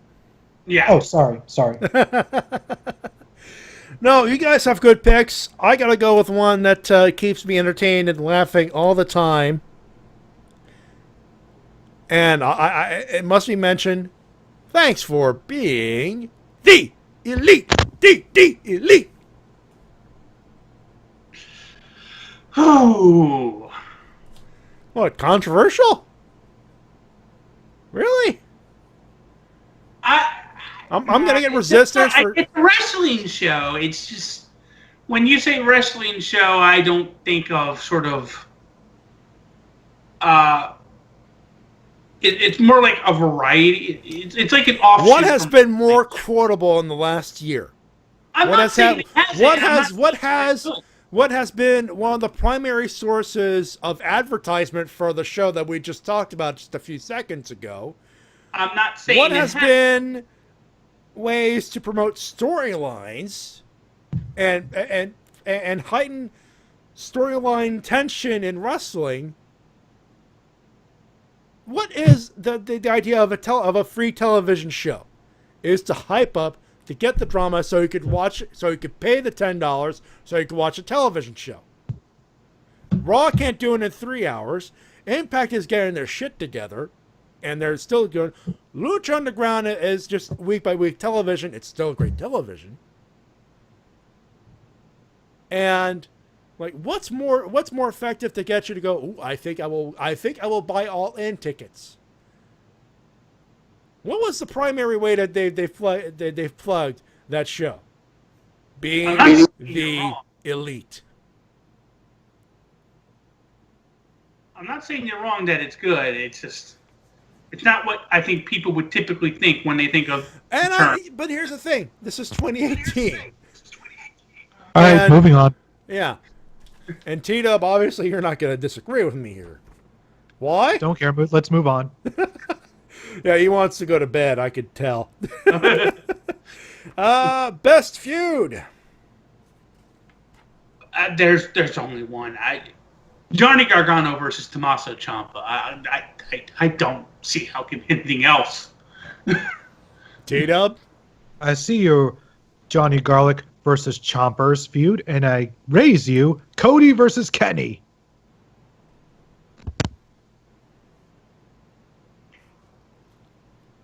I have both on my list. I have both. You fine sitter! Here's the thing. Ciampa versus Gargano has the emotion. I'm like, I couldn't pick. I could not pick. I could not choose. See, here's how I make it easy. I could see them as equal all the way up to the point to where Tommaso Ciampa took off Johnny Gargano's wedding ring. To be fair. But then again, bumps. But you had. Fuck! I'm blanking on Cody's wife now. God damn it! I shouldn't be blanking on Cody's wife. Brandy. But it's like, but Brandy took a table bump. So, again, this is why I couldn't choose. Both, like, God damn it. Did Candice also take a bump off the stage? Yeah, on the stage. Nope, she took a bump off the ring. And not through a table. And it's still WWE. They probably wouldn't let it. Anyway. Again, I couldn't choose. Best title reign. One man who finally won it at WrestleMania 34 and has been the... I can't remember if he's the heart or soul of 205. It's Cedric Alexander. If for nothing else, give me time to talk about how awesome the title match between Cedric Alexander and Buddy fucking Murphy was. Because it was in running for match of the year. I'm not going to deny it that, though. Teed up? Yes, sir. I know you want to goof around, but best title reign. Best title reign. Quite honestly, let's see, where did I put that thing? That's in this. It is right above promotion. There it is. Best title reign goes to the greatest heavyweight champion in all of pro wrestling, Kazuchika Okada. So yeah, again, Cedric Alexander is one of them. Because, again, the defenses should tell you. The fact that 205 Live is watchable should be a partial credit to Cedric. So that's why I gave him that, but Okada. I had to give it to Okada. All the way to the end when he defeated Kenny Omega. Goddamn. Now, what's happening to him after is a character study in psychology and what the fuck. Honestly, that eliminated Okada off any best list. Like, how can you take any wrestler seriously that jumps and says Scooby-Dooby-Doo? Simple. I watched Supernatural. They had one of their main characters say Scooby-Doo, and he's the most badass character. And that's why I don't watch Supernatural. How dare you? How dare you? Yeah, I'm with Tito on that one. I do not watch Supernatural, but I'm like, you know what? They could get away with that shit, I think. And so can Okada. Different story and argument for another day, though. I will say this. There's a cringe factor that goes to that. Lies! Really, though? Really? Scooby-Dooby-Doo, where are you, Derpin? Yes, that is a sound of me face-palming. Moving on. You know. Best angle. Other than Kurt T-Dub. Mattis? Other than what? Oh. Other than Kurt. I missed the joke. And I got it. I was paying attention. I think one that a lot of people forgot, but let's be honest.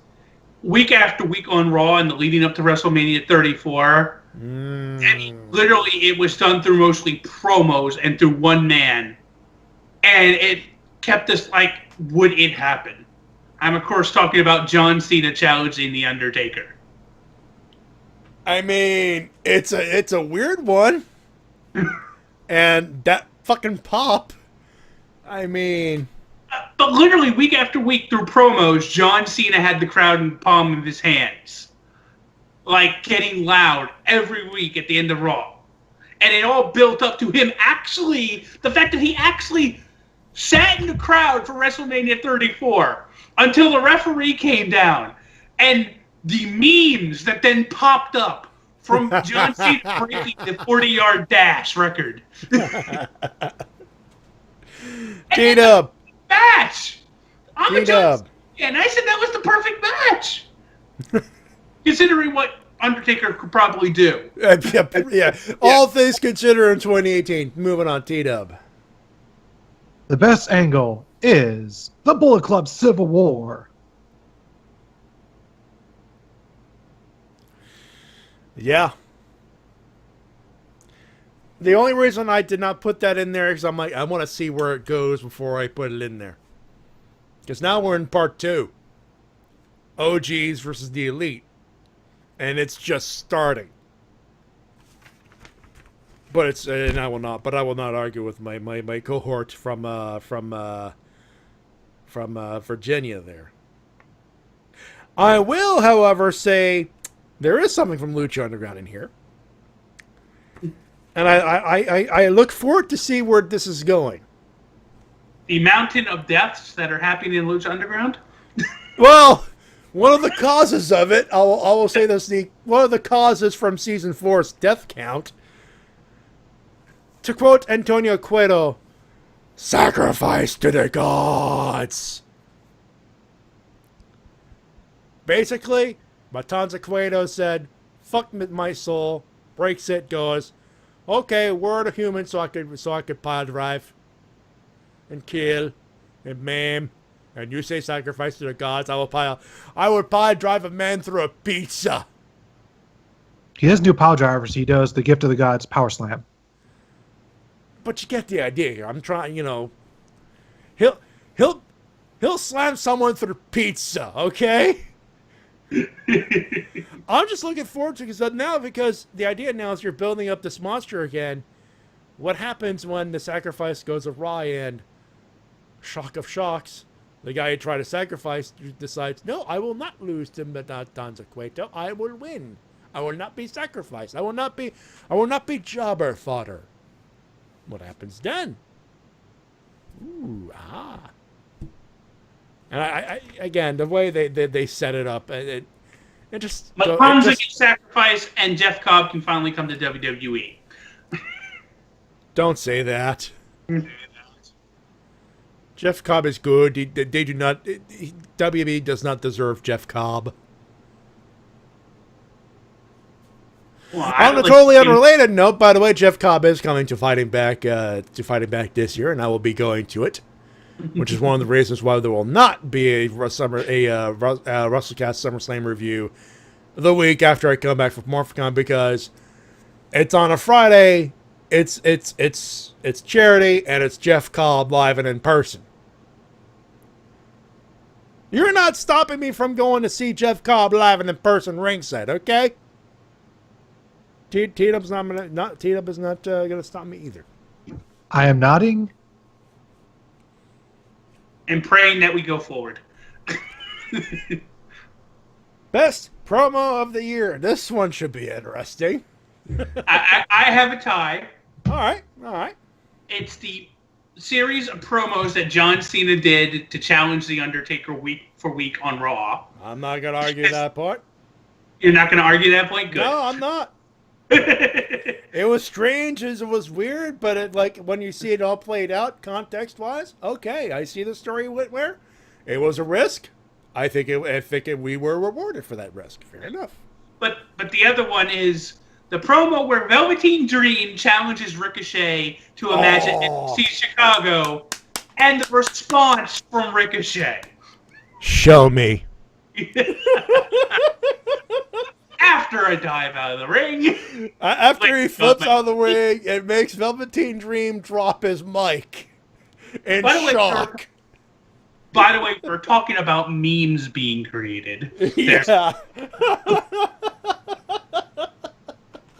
That's a meme maker right there, T-Dub. For me, it is the reunion of the Golden Lovers. They didn't need a mic. It was just Cody wanted to beat up Kenny again, and then Kota and Kenny reunited. Sometimes you don't need promos. Sometimes you just need two things. I got to tie myself. One of them is sometimes you just need a guy to make a flippin' response and say, "Show me." And it was a good promo, and they did not need any extra thing. Just Velveteen Dream gets away with it, but then it's like, well, this is Ricochet, the King of Flips. Let's show why we call him the King of Flips. And you know what the sad thing is? That match is also one of the top 10 matches of the year. If for nothing else, just Velveteen Dream's entrance. Velveteen Dream's entrance, and the fact that he kept up with Ricochet in a very admirable fashion should tell you this guy is blue chip stock. Oh, yeah. And then Ricochet is there, too, and he's no slouch, obviously. But the other half of the tie, I'm coming for you, Naito, you fuck! I'm coming!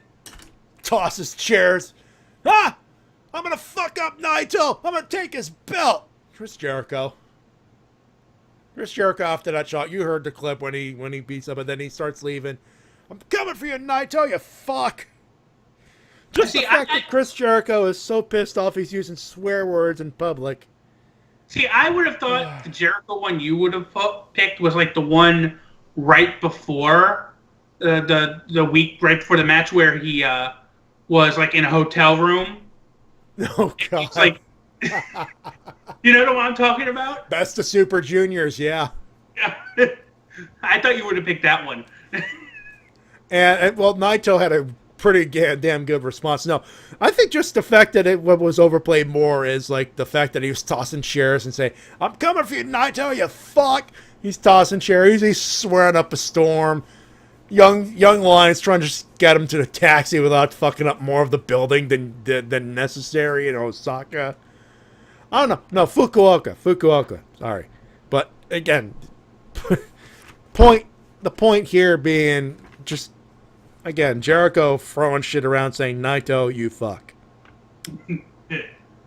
Manager and non-wrestling talent. I have a tie. Manager. Actually, I have a manager and a non-wrestling talent. All right. Manager is Zelina Vega. Yeah. Because she has done wonders for Aljani Cien Almas. Yeah. And then the non-wrestling talent is one Drake Maverick, who has done wonders for 205. He's one of the reasons why 205 is good to watch. Rockstar Spud. T-Dub. For getting people to talk about Impact in a very positive light, I'm giving it to Don Callis. Another fine choice. Mine's Zelina Vega for those reasons, especially in NXT. Those reasons, she is a great heater. She's a great heater. She's hot as hell. Heater as in, like, she's a great heat getter, for those wondering. Yeah. I knew that. I was just saying, like, she's both. For those playing at home. Playing home game. Yeah, for those playing the home game. I love you, Rob. Best rookie. It's the only place on the freaking list I could put him. He's really not a rookie, but it's his first year in WWE. The King of Flips, Ricochet. And I'm not going to argue it. T-Dub. He's a rookie in Lucha Underground and Impact Wrestling. He is Killer Cross. Another good choice. Another good choice. He's going. Yeah, another good choice. Another good choice there. I got two. Ricochet, obviously. It's the only place we can put him on the list. You know what? First year in WWE is technically a rookie. They'll say it too. And for the matches that she's had, and this is just grading on a curve here. This is one of those situations where I'm like, she's only had a handful of matches, literally. Ronda Rousey. She gets in there primarily for her WrestleMania 34 performance, which was, by and large, a freaking miracle. It was beautiful. It was beautiful, and she sold. It's not just the bump moves and the bumps; it's the selling. Yeah, she has the selling down, and I know T-Dub will hate me talking about it, and I don't blame him. We all know why, and I will not argue his stance. I'm just saying, from an objective, just watching professional wrestling for what it is point of view. That's her first match. They did everything to hide and make it look not as obvious that she's a rookie, other than the fact that they say it's her first match ever. Also, there was the one point that Mumbo's brought up. Jock Swatch. Yeah, that's probably like the nitpick, like the Jock Swatch. My God. I hope Trish Stratus shows up and just slaps you for just stop touching your jocks. every 30 seconds. Somewhere in the world, somewhere in Ireland, V1 is going, God damn it. Look, when you have balls the size of Alpha Centauri, you move sometimes. You gotta adjust. She doesn't have balls. Yeah. She has balls than Brock Lesnar. You know. You know. I'm not wrong. You know it's true. You know. Also, I think Bubba Ray found his new favorite wrestler.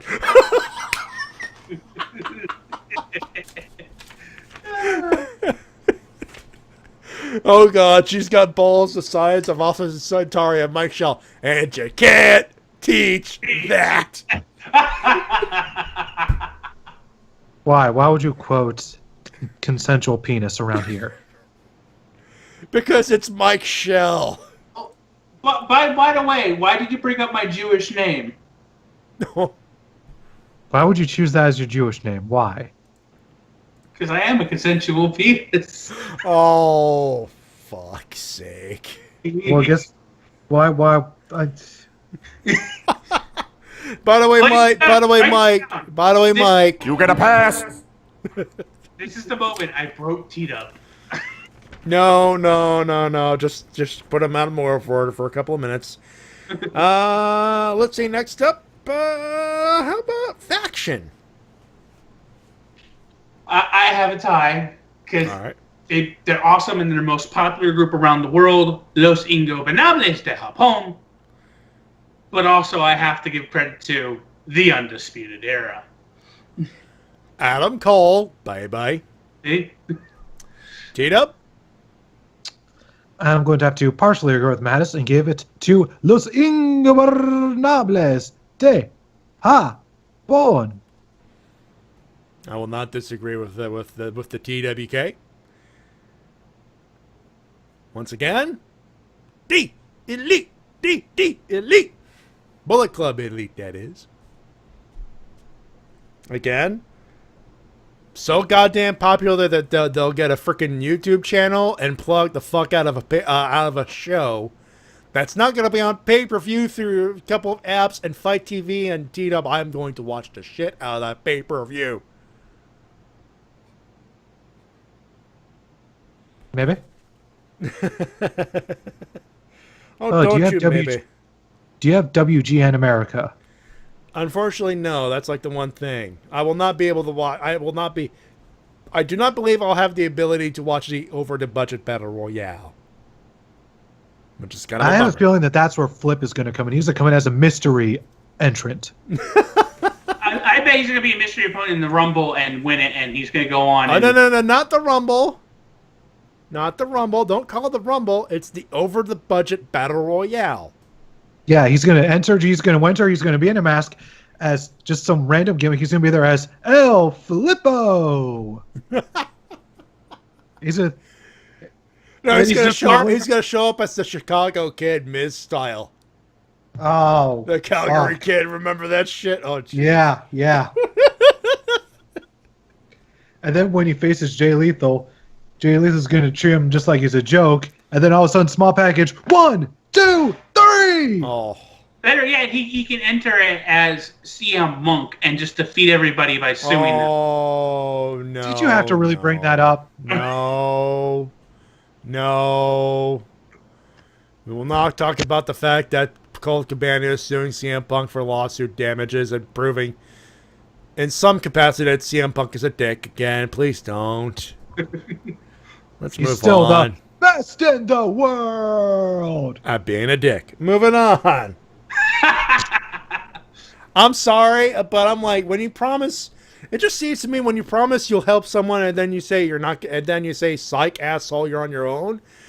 Kind of a dick move. Moving on from there. Kind of proves that Corey Graves is right about that Twitter rant a little while ago. We don't know the minor details. All I'm going to say is it just doesn't look good on Mr. Punk right now. I'm just going to say that. Pay-per-view or network special. Oh, boy. So, first there was NXT Philadelphia. which I went to, and it was awesome.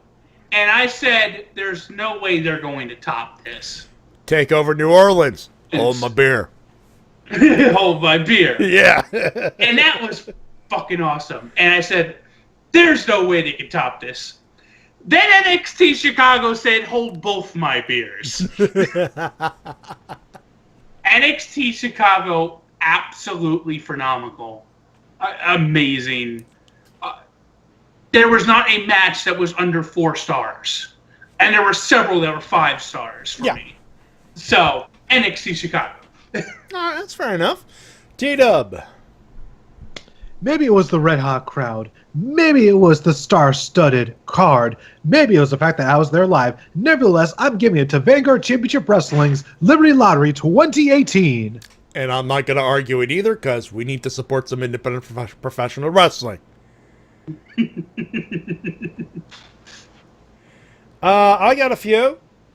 They Live C4. Their first introduction to the St. Anthony's Hall back in. I have the ticket right over here. I don't want to fuck up the date. May 25th. There we go. So the major reason I put it in there is one of the strongest cards, pound per pound, they've put together. That did C4, and they needed a strong crowd, and they're obviously welcome back to St. Anthony's Hall every Friday, every other Friday in the month for sure, in the year for sure. Femme Fatale, there was Femme Fatale 20, Vanessa Craven versus Mercedes Martinez is something to watch, especially when you have Twiggy as the ultimate heat getter for Mercedes Martinez because he's fucking Twiggy, and he's good at being the heel. But, as far as the actual pick, TakeOver New Orleans gets the big win. Now, I'm not gonna dispute Mattis because he's right about Chicago. I mean, I'm not gonna argue it, but for me, New Orleans gets the pick because great wrestling. One of WWE's first 5-star matches in a long time. The ladder match. The ladder match. And the catharsis of Gargano finally toppling Ciampa in that non-sanctioned match. Just the catharsis. And that red-hot crowd. Put it over for me. Simple as that. Now, I will not dispute Chicago. Chicago is awesome. Just from a pure energy standpoint, New Orleans tops it off. But again, it is subjective. And I will not argue Chicago. Chicago was good. Best heel. Oh, God. I wonder who might win this one. Now, I'm pretty sure I haven't said this name all night, okay? Oh, God. Son of a biscuit-eating bastard. What? I'm only talking about Tommaso Ciampa. Hey! T-Dub?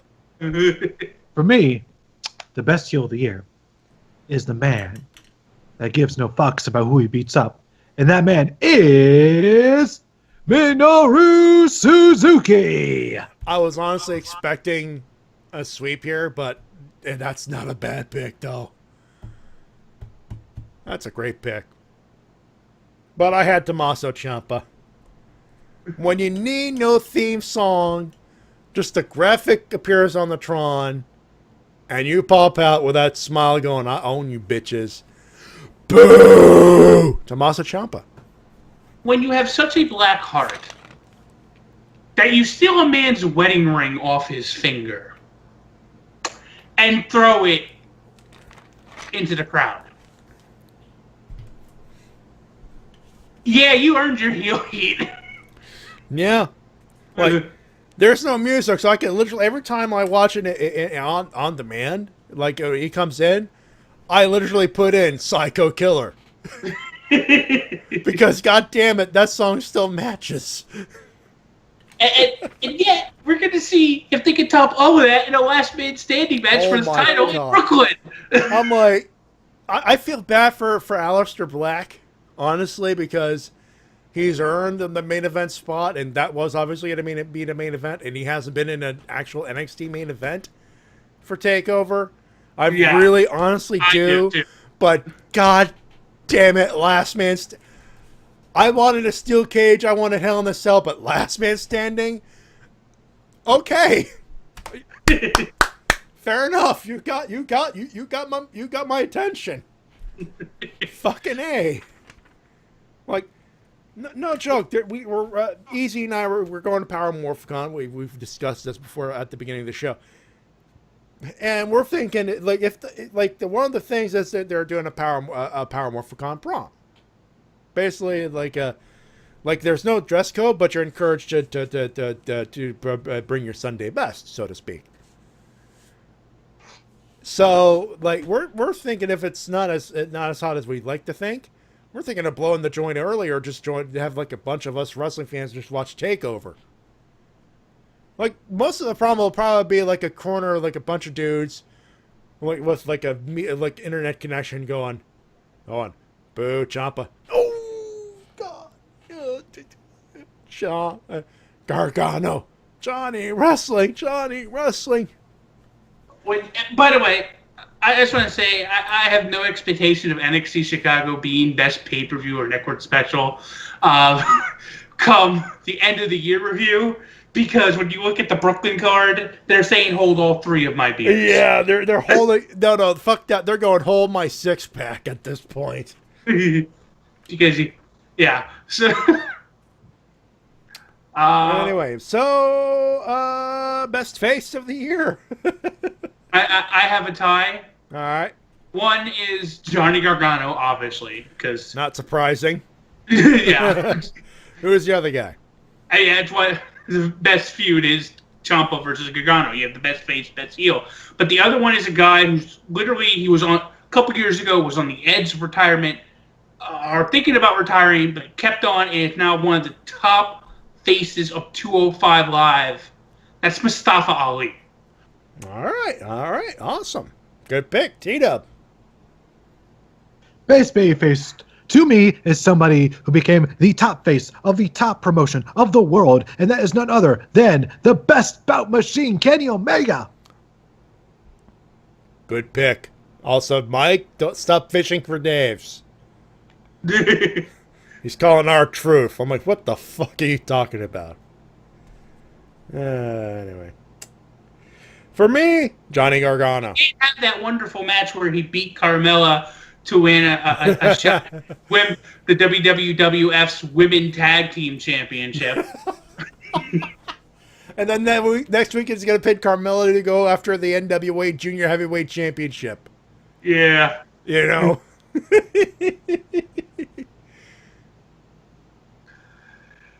Oh, God. Evil Reverend is like, hold my beer. Hold my beer. No. Finish your beer, then show them all up. Good call. Chug.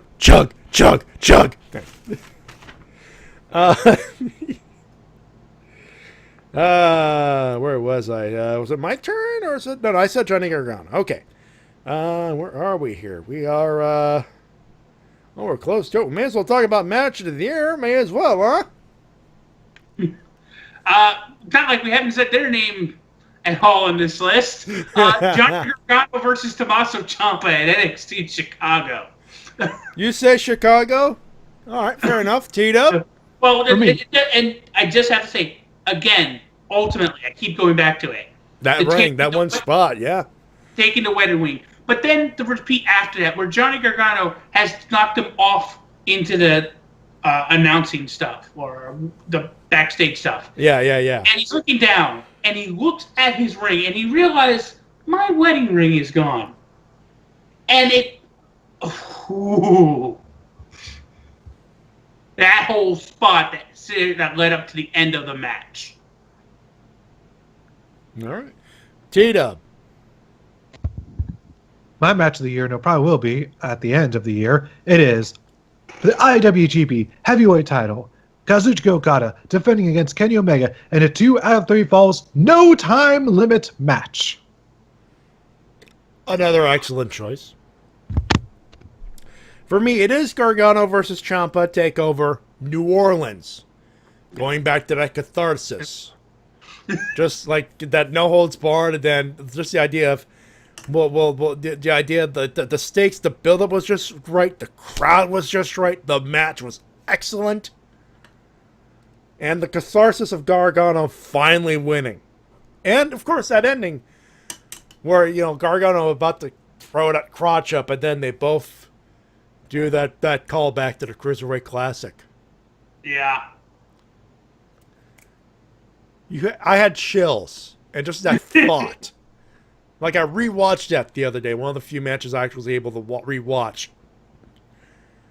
And I'm like, that's probably the one that's like, yes, the ring is something, but the callbacks to the feud so far. New Orleans. That's what it is. But again, I'm not going to dispute Chicago. I've said this already. Best on the microphone. I have a tie because of the promos for his Undertaker match, John Cena. All right. But I also cannot deny the awesome heel mic work that is the Samoan submission machine, Samoa Joe. He's been killing it on the mic lately, to be fair. So, yeah. D-Dub? All right, let me talk to you. There's only one man who is the best on the microphone, dummy. Yeah, dummy. Yeah. When I say dummy, you say yeah, dummy. Yeah. Shut up, dummy. I wasn't talking to you. I was talking to me. And of course, I'm talking about Eli Drake. Having seen him live, I am not going to argue that point. Man, there's a few. I could not put it on paper. Eli Drake's one of them. That is for sure. The Miz is still great on the microphone. Still gets that heel heat, despite the fact that he doesn't have the B team around him. The crying baby thing kind of took some points off, but again, heel heat is heel heat. Juice Robinson has to be put in, again, going back to the post-match promos. Kevin Owens. Because why the fuck not? Because Kevin Owens fell to his death for our sins. Yeah, and he still holds a microphone, talks shit like the best of them. So I can't. Why should I deny my boy? I will not deny my boy. And that's about it. I got nothing else. How about the tag team? How about the best tag team in the world right now, there, Mr. MatisLeonHart, there, sir? It is a team that will be taking the NXT Tag Team Championships away from the Undisputed Era, the Mustache Mountain. Excellent choice there, T-Dub. To me, it is one of the few tag teams that dominated the junior heavyweight division, that is now dominating the heavyweight division. That is Matt Jackson, Nick Jackson, the Young Bucks. And also, they are changing the world of pro wrestling as we speak. My pick, Young Bucks. Young Bucks. Young Bucks. Young Bucks. That's what I have, Young Bucks. They're heavyweights now. They should have been heavyweights sooner. Best gimmick. It is a man that can come out dressed as Hulk Hogan and make it look good. I'm talking about the Velveteen Dream. I'm not going to argue it. T-Dub? By the way, I need to stay corrected. Come out as a combination of Hulk Hogan and Prince Puma and make it look good. Yeah, let's be fair here. T-Dub. As good as that gimmick is, what's a better gimmick than being a champion everywhere you go? That's right, I'm talking about the belt collector, A-Double, the greatest man who ever lived, Austin Aries. Another great choice. But I have to go with what Matt has just said. How can you... A combination of Prince Puma, Prince, and Hulk Hogan all rolled into one. Velveteen Dream. Velveteen Dream. And that was Chicago. How about what he wore to New Orleans? The voodoo doctor gimmick. Oh my God, yeah. And then in Philly, he came out in boxing gimmick to face Cassius Ohno, the original KO. Yeah. Who, by the way, he was dressed in Rocky colors. They were trying to suck up to the crowd, and it was obviously working for some reason. It was an awesome. Maybe people liked being sucked on. Moving right along. All right, we got 2 more to go, ladies and gentlemen. The best. All right. Best female wrestler. I think T-Dub's happy that we're almost done. I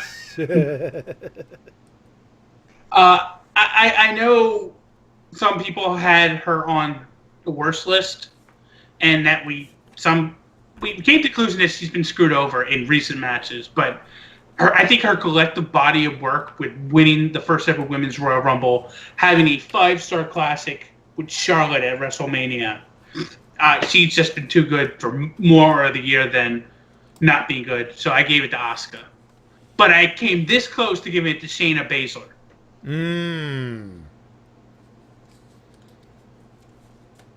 All right, T-Dub. While I do have Asuka on my list, it could change later on depending on how well she's booked. Because she's not really been given the opportunity to showcase how good she is. I mean, that's bad booking 101 right there too. So that's Asuka on your list then? Yep. All right, this next one is purely from live event watching her live. And for those wondering, Vanessa Craven? No, not Vanessa Craven. Mercedes Martinez.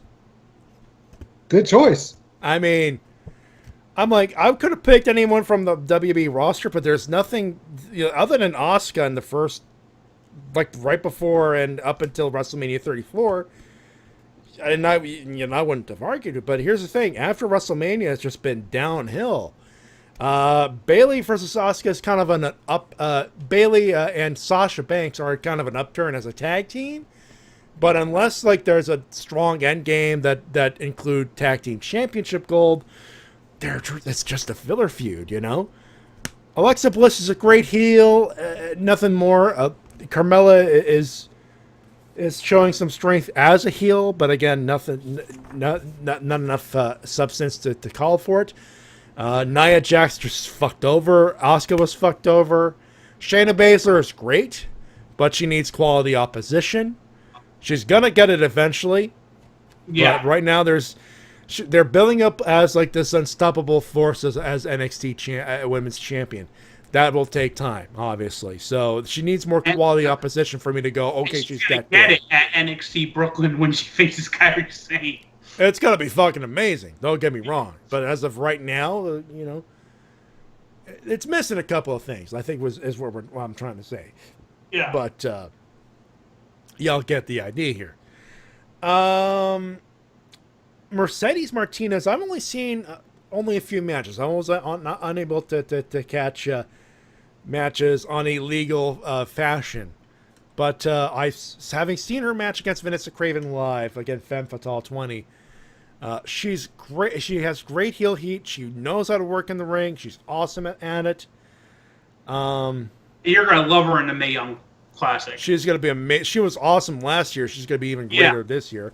So is Vanessa Craven. If you've never seen Vanessa Craven, you're about to see something, obviously. No, I couldn't think. I'm like, this was one of the tougher ones to fill out. And I was like, you know what? Mercedes Martinez. I will say this, though, Bayley and Sasha Banks have also had one of the best feuds going for most of the year. You say that, but no. Ongoing storylines. You say that, but no. And I'm not going to get into that argument. And then the best male professional wrestler so far in 2018. It is a man. Now, I'm pretty sure that I haven't said this name yet. I love a running gag. But it is a man who came into this year as champion and is one of the few that is still champion. I'm, of course, talking about the 5-star match machine that cannot have a bad match with anybody. The phenomenal AJ Styles. A fair point. D-Dub? As good as he is, his match quality is not as great as Mr. Kenneth Jerome Omega. Has he had 6 or 6 3/4 stars? Not only that, but he has never had a feud dragged out beyond its expiration date. And he's had a feud against Kazuchika Okada. And for New But each Japan, match for New Japan wise, it's been dragged out. But again, well, the matches are so fucking good, you know. And at least each match is spaced apart evenly. Yeah. And they're different, and they're different stories in their own right. Ladies and gentlemen, my pick is the same as TWK. Why?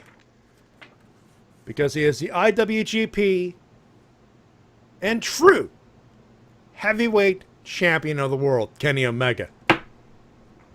That match next year's WrestleMania is going to be so awesome. Wrestle Kingdom, you mean? No, I mean WrestleMania when AJ Styles faces off against Kenny Omega. If it happens, it's not going to happen. Calling it now, Vince wants to buy the talent and fuck them over. Now, if it happens, and if it would have happened in NXT, I'd be like, holy fucking shit, it's going to happen, it's going to happen. But if it's WrestleMania, it's going to be the Roman Reigns show, and we all know it. Thanks for bringing it down for us. You're welcome. Trying to get the fantasy going, and then I was like, oh, God, that's not going to happen. Thanks, Debbie Downer. Anyway, so that's it. That is our list, ladies and gentlemen. So, if you want to send in a couple of your suggestions, send them over to email. Please don't make it over long, please. Like, we're at a con. We want to actually enjoy our vacation. So they easy mind. But I'm going to let Mattis plug your stuff real quick like. Yes, of course. You can come to the Absolution Network at www.an.132productions.com. Also, like and subscribe our YouTube channel at Absolution Network on YouTube, where I have done updates for each round of the G1 update, G1 Climax. So if you haven't been able and don't have the time yet to watch it, but want to know what's going on, these updates are great ways to keep you updated on what has happened in the G1. So check that out. If you're just that kind of guy that doesn't want to watch the tournament, wants to watch the final weekend, I would say this is a good way to catch up and make sure you know what's going on. Storyline-wise, story of the matches, and any injuries, whatever. I'd say that's a great catch-up session right there. Yes. T-Dub. Yes, I am currently working on my Tony Hawk's Underground 2 review. Should be out by Monday night. Very nice. And as far as I'm concerned, well, I got one more show, but we'll talk about that in a couple of seconds. Here's what's going on in the rest of the RVT gimmick. It's not going to be much, I can promise you that. But there will be a Saturday show with the Helmsman at 5 p.m. Eastern. And Anime Mavericks, the official podcast of RTV Entertainment. It is Mike Shell's pick this particular week, as far as the anime to the first impression watch. On Sunday, took riffs, another edition of that with, of course, Lupin, Kamen Rider Build, Lupin versus Pato Ranger. Gavon and Hurricaneer. It'll be myself, the Shades, the one and only Easy Rider, and of course our buddy the Spade Ace. One more time before the Morphicon. That's gonna be fun. There's gonna be something to watch. And of course, Toku riffs are in there as well. Those are always fun to go through. Nothing much on Monday, but Tuesday it's a doubleheader riff down with TWK and his crew of miscreants and people who like to riff professional wrestling. 8 p.m. Eastern. At the same time, MetroCon Live, doing the Rhythm City Chronicles is the featured premiere of this particular week. Wednesday, there will be a TRPG show featuring the Shades, Lady K, Biohybrid, and the Game Master Mildred O'Monk, but do not expect me to be there, and it will not be Second City because I will be in California. Enjoying Hopefully recovering from Disneyland. Which, by the way, Mattis, Easy and I have chosen to go to Disney California Adventure. There's a few things we want to check out California. I will say this though, turkey legs. I want to try some. Well, we'll talk maybe very quickly after. Fair enough. On Thursday, nothing, no recap because we did it last week. However, the show will be put up.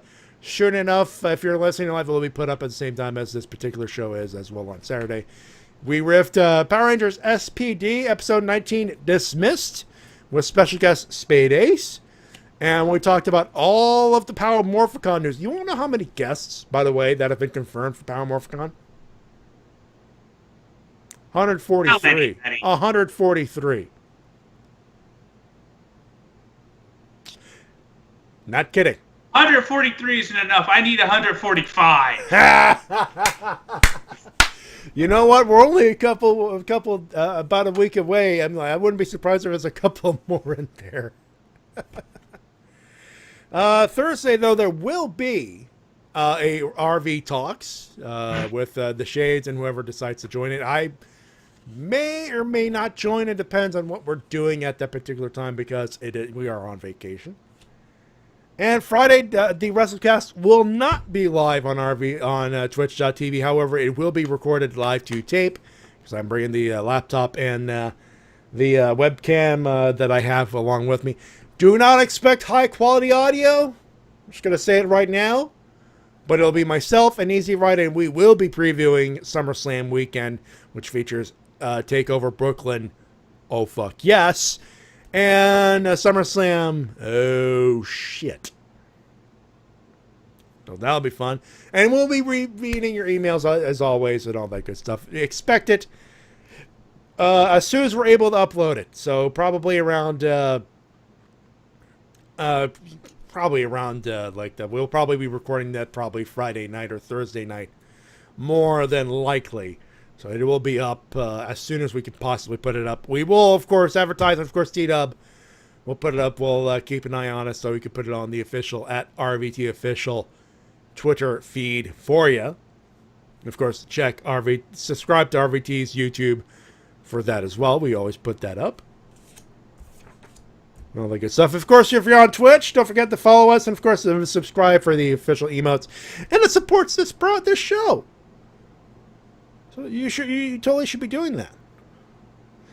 And all that good stuff. That's it, man. I got one more show, and that's Stoker Riffs, and after that, I'm off to California. I'd like... All right, until next time, it's TWK. TWK reviews Tony Worker. Gimmick. Click. Good night, ladies. Stop stretching, Matty. I'm not stretching. I'm just, coming down a little bit. You don't need to have the one for 10 minutes. Stop stretching. On behalf of MatisLeonHart, remember, I am the most glorious Jew that ever lived in your wrestling messiah. And of course, TWK. I already did my gimmick. Who reminds you to work your gimmick. My name's Matty Jay, reminding you of professional wrestling. Support your independent promotion as soon as possible. I shall talk to you with Easy Rider next week from Power Morphicon in Anaheim, California. Until then, have a good one. Have a safe one. And for those of you who are listening to this and actually flying to Anaheim, especially you, have a good one. Have a safe flight if you're going there. Until then, bye-bye, everybody. Bye-bye.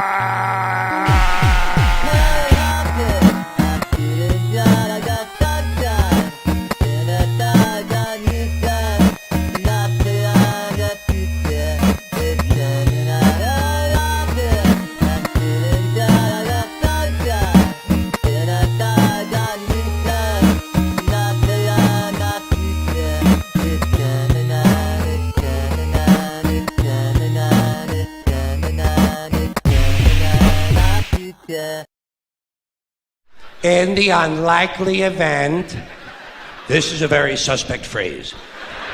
Especially coming as it does from an industry that is willing to lie about arrival and departure times.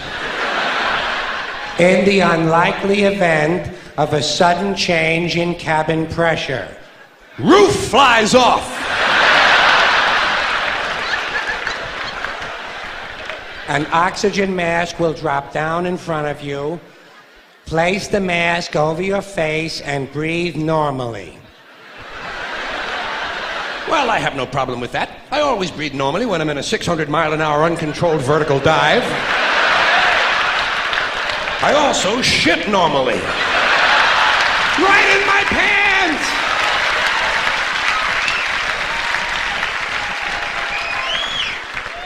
They tell you to adjust your oxygen mask before helping your child with his. I did not need to be told that. In fact, I'm probably going to be too busy screaming to help him at all. This will be a good time for him to learn self-reliance. If he can program his fucking VCR, he can goddamn jolly well learn to adjust an oxygen mask. Fairly simple thing, just a little rubber band in the back is all it is. Not nearly as complicated as, say, for instance, a seatbelt.